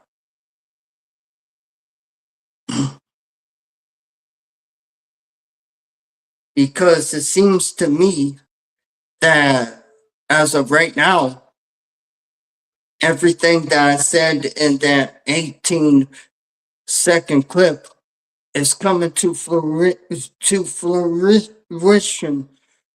right now.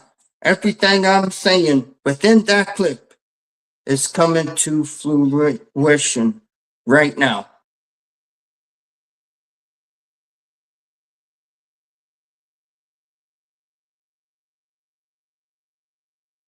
And I'm just going to say it.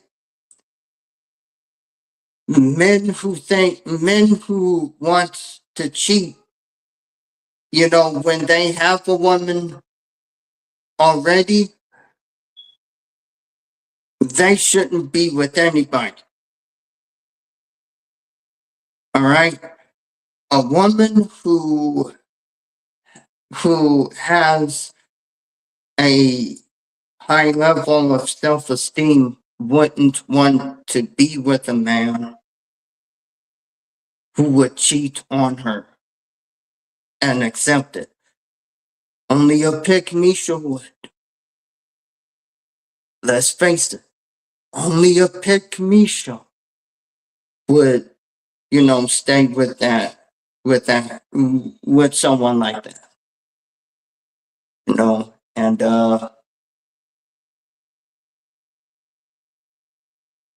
character over money, it has to make a resurgence. It has to. You know, and it's sad. It really is the way that men's minds think today. I got a video to show y'all. I'm gonna go ahead and yes, it's an AI of me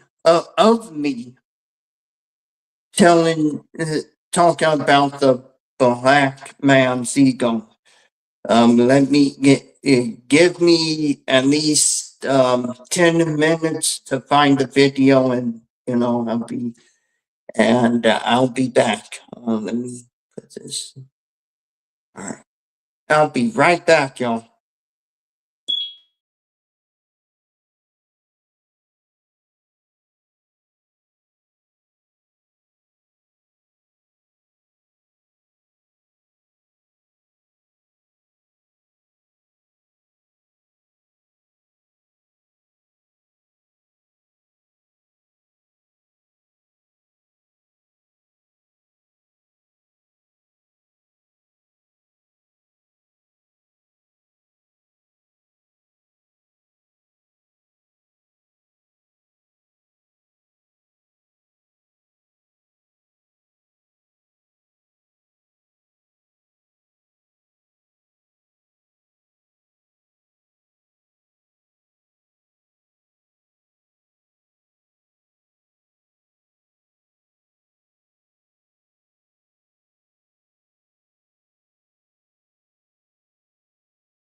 Okay, I'm back. I found the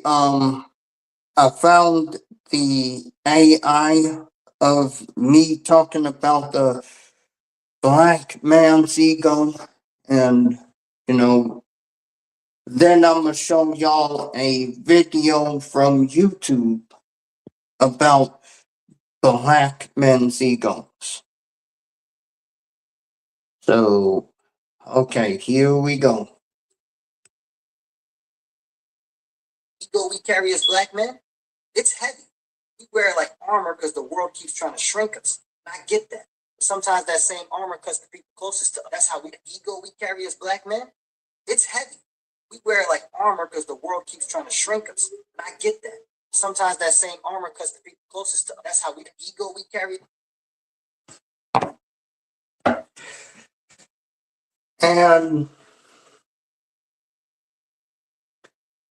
And in case y'all didn't catch it, I'm gonna play the video one more time. Black men, it's heavy. We wear like armor because the world keeps trying to shrink us. I get that. Sometimes that same armor cuts the people closest to us. That's how the ego we carry is.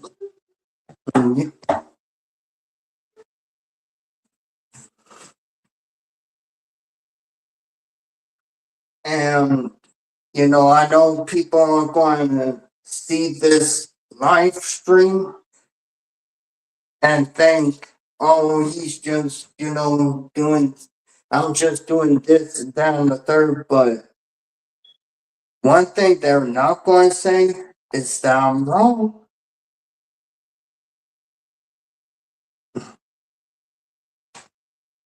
But yeah,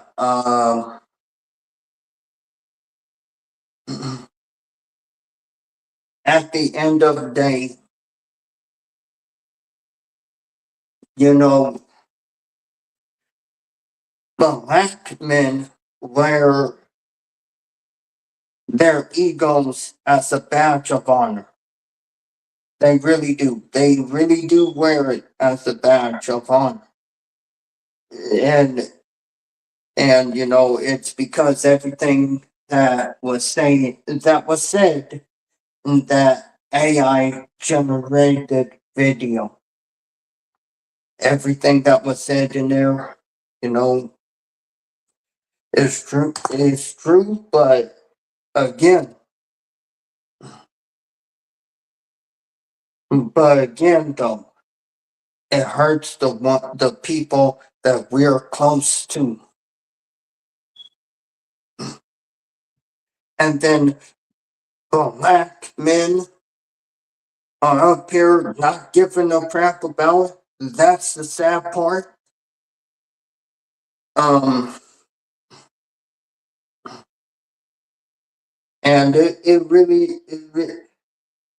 as of right now, it really is sad. It really is. So,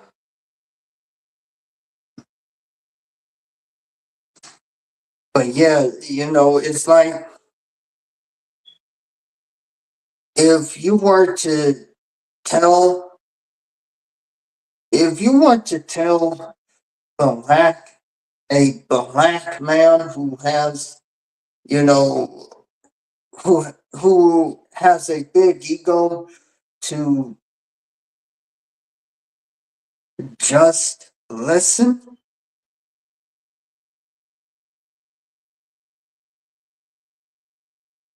you know, you will have that black man who is too much in their ego that says, you don't tell me what to do.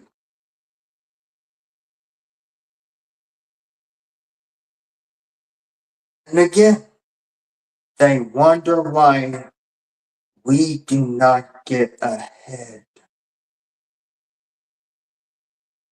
They wonder why.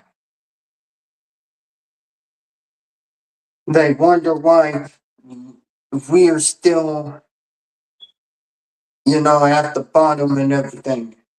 It's because our egos. We do not know when to put our egos to the side.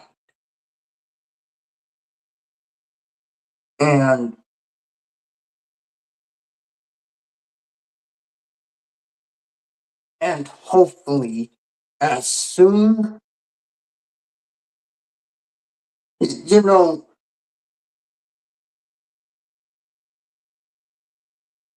I already know that black men, they're not going to care about.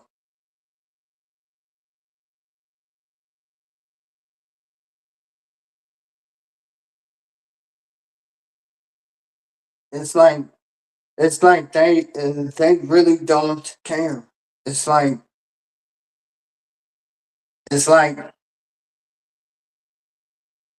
they want to be seen as this way. But it's like they do not want to listen when anyone has a critique about.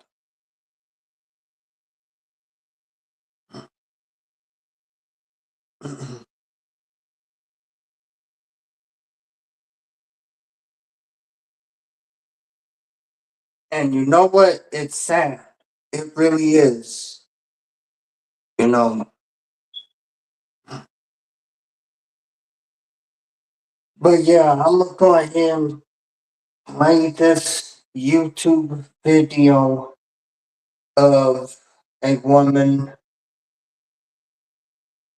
of, well, it's a video explaining the black man's ego and how it hurts the people that they love.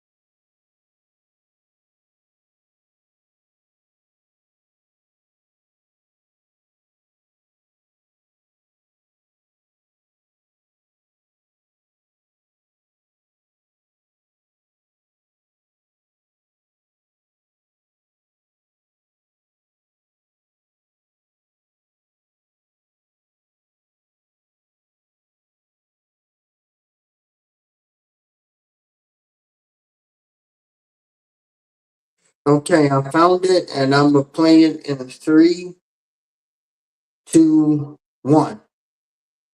Is the most fragile. You need it though. You have to. You have to have a balance. It's super fragile. Yeah. A balance, yes. Yeah. But like male ego is the most fragile. You need it though. You have to. You have to have a balance. It's super fragile. Yeah. A balance, yes. Yeah. But like the necessity of it, I don't think it's so much needed. That's it's almost like dealing with other kind of. I mean, you talking about it just in your lifestyle. But yeah, but it's still a cop out though, because like you feel like you gotta, like some people egos are different. Some people feel like, they gotta match what other people are doing. You know what I'm saying? Or in the crew, you feel like you got something that's competition. Yeah, it's a competition. Yeah. I personally hate that. I hate competition, especially amongst friend groups. Exactly. Stop competing. Like, why are we competing in life? We surviving. And you don't even be knowing it half the time, but you pick up on it. And it's like, why, when at the end of the day, you black, I'm black, I mean, we out here, even if you're not black, you trying to survive in this world. Like, this world is male ego is the most And even he said that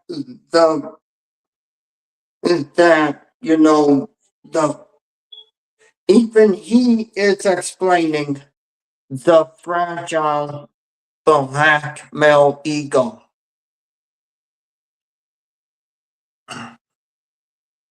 So, well, I'm going to say this, and then I'm going to go ahead and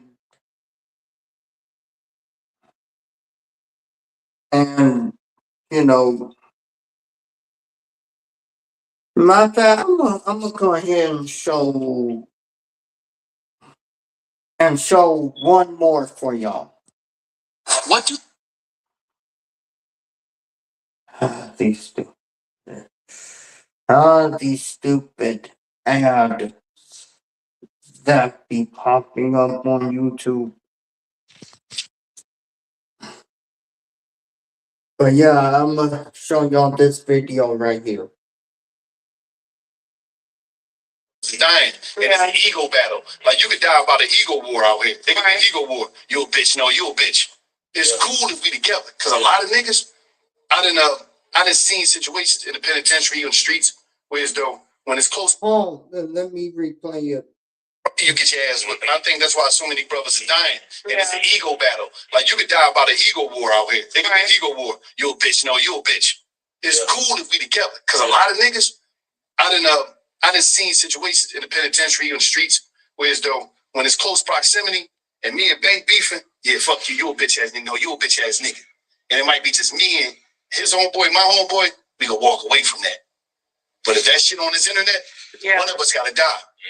And this thing right here, this device, a lot of deaths jumped off. And I know we're responsible as humans for ourselves, but a motherfucker kill you about embarrassing them.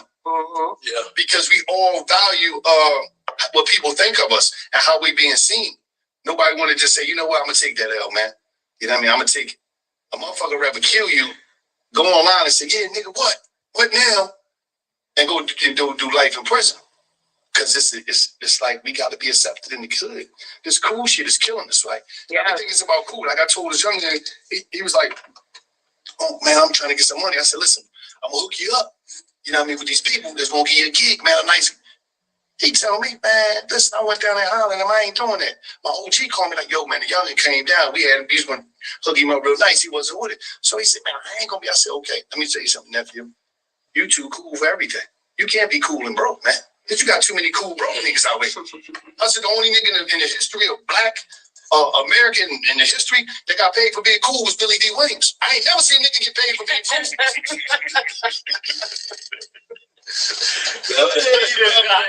Some real shit. Crazy, but Billy D. That nigga got paid. That nigga did get paid for being cool. He played music and all of listen. That nigga ain't shit. What movie? He wasn't no big. What name one? He wasn't no. I did. That's what I'm saying. Cooley House. That nigga was just cool as a motherfucker. No, everybody. I don't remember. Listen, the only nigga in Cooley House was called Chief. And this all is. Think about this though. See that he crazy. How the fuck this nigga Billy D. Williams was just cool, and everybody mind wanted to give him some pussy. He made money off of Code 45. You remember the beer? Yeah, that's what he did. He was paid for being smoothest. He was the smoothest black nigga on the planet. He was cool. He had a curl. Nobody else. You never seen another. Never seen another. All these dudes out. You'll see a motherfucker. Damn, what's up? No, I ain't doing that. Everybody got a list of shit they ain't gonna do, but they'll be broke. I ain't doing this. I ain't doing that. But I got the money. But you want to book like right now? Right now in the history of life, this is the most bartering era of all time. Like, everybody wants to talk right now. How the fuck you gonna bar something and you ain't got the money to get back? What the fuck is we talking about? This like most what? Bartering. Everybody. No man, let me borrow. You can't pay me back. Just say you want to get it. Right. We ain't gonna talk no more because you burn me. Right. Come on, let's do it. Let's just say our goodbyes. Listen, right here. Like right here. Ain't nobody on some real shit. Oh my God! So you gotta think of like this. Like my whole thing is my life is simple, man. I'm gonna wake up. I'm gonna have a couple conversations with myself, kick it. You know what I mean? Talk about some shit, laugh. You know what I mean? Conversation with yourself. Yeah, like just talking out. You know what I mean? Conversations about what I'm gonna do. Because a lot of people think that's weird, but that's like standard practice. Yeah. What I'm gonna do, what I'm gonna say. Anyway. When I grab this phone, put a message out there to the people. I got the errands I gotta run, shit I gotta do. You know what I'm saying? And my life cool. I'm gonna throw my little $2 t-shirts on, my sweatpants. Ain't nothing changed. I'm cool. I'm cool with me. Right. I'm 43 years old. I ain't trying to be no young nigga out here. Right. You know what I mean? I respect all the youngins. If I can share some information with them, I'm gonna do it. You know? Right. If they want to hear it, cool. If they don't, cool. I just try to share my journey with them so they can learn from my journey and don't live my journey. Ain't nothing cool about sitting in no motherfucking cell. You know what I'm saying? And so when I run to the youngins, I just give them the game. They ain't gotta listen to me. But I ain't one of these pussy ass old heads out here that's too scared to tell them I want to be cool with them. There's too many older niggas that's trying to be cool with the little babies out here. These niggas kids to me, man. You 17, nigga. Me and your mom could have got busy if I wasn't in the joint. You know what I'm saying? I'm just being straight up. You know what I mean? So it's like, God damn, you know what I mean? We got to tell them something. But I think a lot of us be taking life too serious, man. We ain't going to be here forever screaming. This guy was driving way over the speed limit.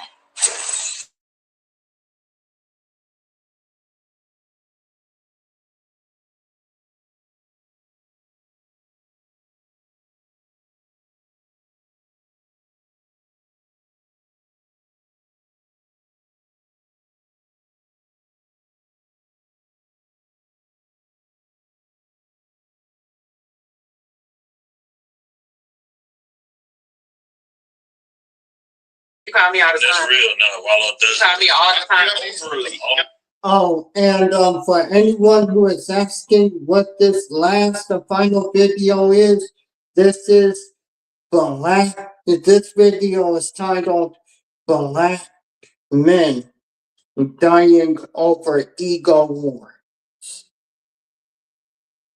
Gonna live anything, trip out, live, laugh at motherfuckers, help everybody I can help. If it's information I can call you, I'm gonna tell you, yo, do this. I don't give a fuck. Yeah, you call me all the That's time. real. No, Wallow You does. call me all the time. Overly. You know what I mean? He gonna make sure you get it. I mean, Yeah, but I call Make this sure you motherfucker. get it. Yeah. Like, bro, you ain't getting it, man. Let me call you back tomorrow to make sure Yeah. you get it, bro. and he's calling back tomorrow. Like, Make sure I get did it sink in? Right. Like, I mean, Nah, he ain't got no information. and it's always about like whenever he calls or whenever you see his name on your phone, it's always about some type of empowerment, some type of money move, something that you're not doing that you could be doing to be getting way much more money than you're already getting. Some shit that he did that you should try the same way that he tried it, and maybe you could make a little bit more than he did. Like, it's always like it's always some. It ain't no like selfish shit. Is that? Yeah. It's always some shit like, I want to see you go further than me type shit. Yeah. And whatever I can do to help, like, I want you to do that. And that's like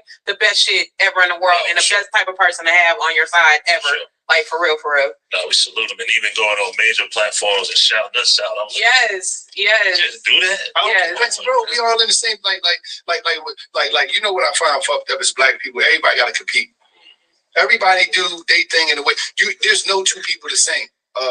Who's better, Prince or Michael Jackson? Who's better, Chris Brown or Usher? Who the fuck cares, bro?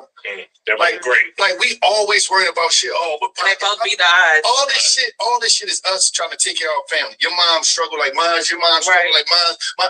Who gives a fuck? But what the problem is, it be ego shit, and people be having it be insecurities of personal shit for a person to be able to try to measure themselves up against you or want to be better than you. Why the fuck I'm worrying about be better than you? I ain't gonna be here forever. Mm-hmm. I need to be worrying about being somebody good to me, my family, and the people that love me. Right. And that's it. But it's insecurities. People be, we number one. This black people got to stop that number one shit. Everybody can afford ego. Everybody. That's what it is, because niggas can afford it. If you had to pay to have an ego, but you can't be broke, niggas. You can't be That's broke like and have niggas hate ego and pride. that's what I'm saying. You can't be broke and have ego and pride. Yeah. That's why they fucked up. Yeah. Yeah. Because in this world, I don't know what they use. In different cities, they use different shit. In Philly, they say you a dick eater or you Joe to talk to somebody that you don't know. Right? Let's get this right. Like you dick eater who? Or you Joe? Joe familiar, like you JoJo. Whatever. Like you being, hey, you talking to somebody you don't know. Right. Like, no, you're being human. Yeah. Think about that. Like But they like niggas feel like that's overly friendly. It's overly friendly, right? But the problem is, and this is where we fucked up as black people. This is my opinion. When I came home from jail, I seen something that I never seen. I seen everyday civilians. A civilian is a person that's not operating outside of the law. You're not a part of the street culture. Right. Taking on the whole mentality and the mindset of the street culture. If me and you got a package, we selling dope. We can't be friendly with niggas because we doing some illegal shit. So we can't just be fucking with anybody unless it's about some work shit. So I understand that. But I seen people take on the terminology, the look, the mindset, and the approach of street niggas, even a woman. And that fucked up. I was like, yo, what's going on out here? Everybody think they you have a woman saying street nigga shit to like baby girl, you're a registered nurse. You don't have to say like fuck happened to you. You'll have a cop saying some slick shit to you when he off duty. You don't know if he a street nigga, he tatted up, he got the whole uniform on of a street nigga, a real nigga uniform, the street nigga, he got the whole drip on everything. You had him say some shit to you slick, and it's like, dog, you're a cop, bro. You're supposed to be protecting the community, bro. Like what type of shit? You took on the mentality of the people you're trying to arrest. Yeah, especially Atlanta police, boy. You ride past them niggas on the spot. You niggas trying to get some pussy. Yeah. Police, bro. I'm saying them niggas pouring the gas station shit. Out of that bitch. These niggas ain't trying to pull those niggas over there. So when I seen that mentality, I'm like, whoa, that's why it's so much of a clash, because everybody's street nigga. The women is street nigga, the square street nigga, the street nigga is street nigga. Yeah. Everybody's a street nigga. Yeah. The facts. The athletes do. The athletes, oh my God. You know what I mean? The athletes, street niggas. For real. They hardcore. They'll tell you some gangster shit. You'll get shot by a motherfucking boy. Nigga go score 50 points and shoot you in the club the next night. So you don't know what the fuck's going to happen. A lot of these niggas do be done grew up to that shit though. Just got pushed through that bachelor. You know what I'm saying? And it's like we talking about like when niggas like music. Chris Brown and Trey Songz, like That's they what came up. music That's what they are. The music give niggas what's the energy of what's going on in the world. Mm-hmm. You get what I'm saying? Because everybody was players when the music was players. That's what we always say. Everybody was hustlers when the music was hustlers. Everybody's an animal when that music, you're an animal. You know what I'm saying? But you got to think about the street culture. It changed dramatically. And I'm not knocking nobody. I'm just talking about my observation of it. Of when I grew up. So you on point. When I grew up, you only got respected because you got money. Yeah. America respect the successful criminal. Go ask the judge down at the courthouse. Go ask go ask a captain or sheriff or police. Anybody. Go ask somebody in the Army General. What's your favorite movie? You know what they're gonna say? Godfathers, Goodfellas. Yeah. America loved the successful criminal.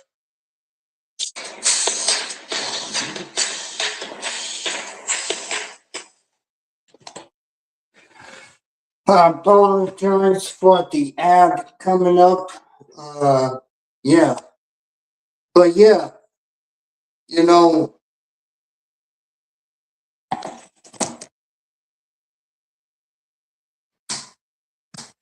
even he's saying, you know, black men up here dying over ego first.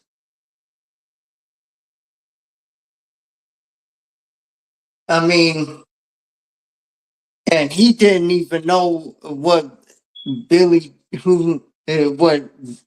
D. Williams was famous for. Lando. Billy D. Williams played the character of Lando in the Star Wars films. Not only that, but the Batman movie with the first Batman movie with Michael Keaton and Jack Nicholson. Guess who Billy D. Williams played as? Billy D. Williams was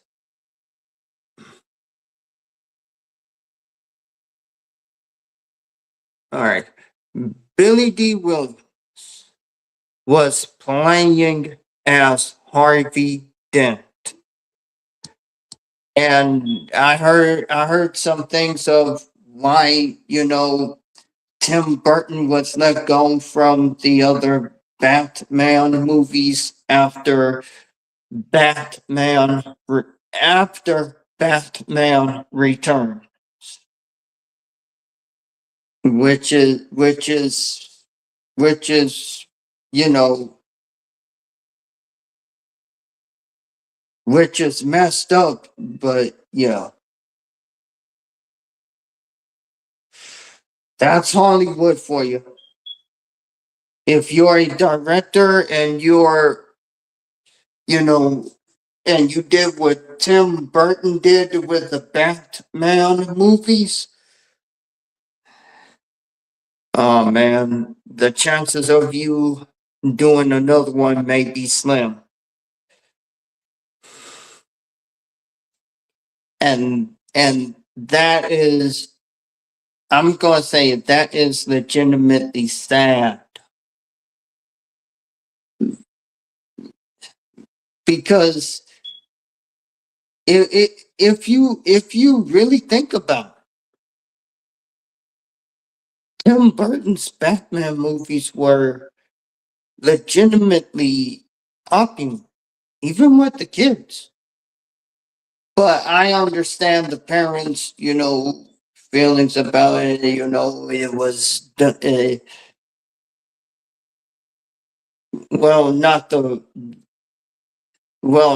the first Batman movie, but the second one. You know, Batman Returns. I get it, you know, but still yet, you know, maybe it's just me. I don't know. But But yeah, at the end of the day, you know. Oh, and I didn't even know that Billy D. Williams played in Mahogany Lady Sings the Blues. I didn't know that. Um, yeah, I'm just now finding out different stuff. But yeah, I just want to say at the end of the day, the the black man has a fragile ego.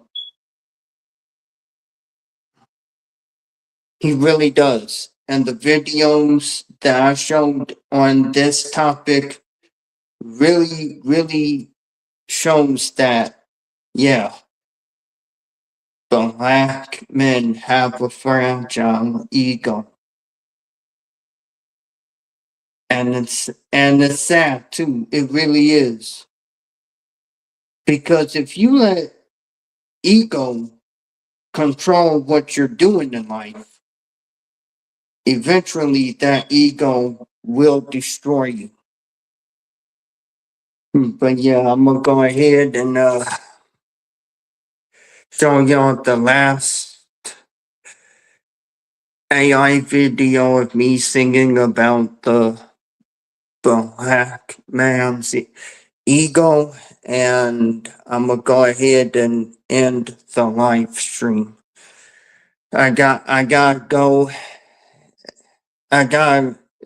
go to sleep and get ready for the other live stream at 2:35 in the afternoon. So yeah, I'm gonna go ahead and Ego talk, let the record spin. Brothers think they kings, but won't admit the sin. Mirror in the room, yeah, it's talking again, telling us we wrong, but we cover with grin. She give us truth, we call it attitude, but she building a house. yeah. So again, I want to thank everyone for coming to the live stream. Make sure to like, comment, and share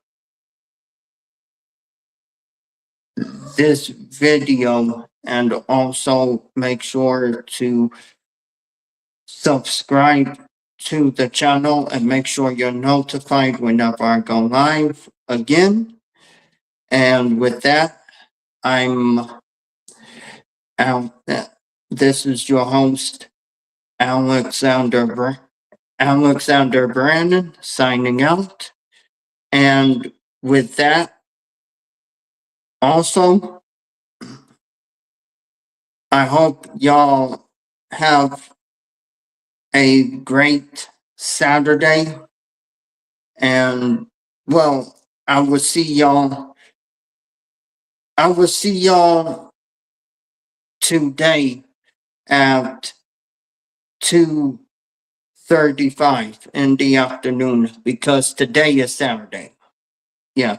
So I want to thank y'all for coming. Again, make sure to like, comment, share this live stream, and subscribe to the channel. And make sure you're notified whenever I go live or drop a video or drop a YouTube short. And with that, I want to say to everyone, have a good night. And enjoy your weekend. And like I said, later on today at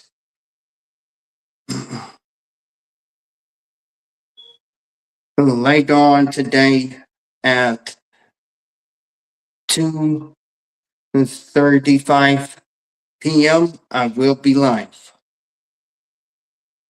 So until then, love, peace, and happiness, and enjoy the rest of your night. Peace.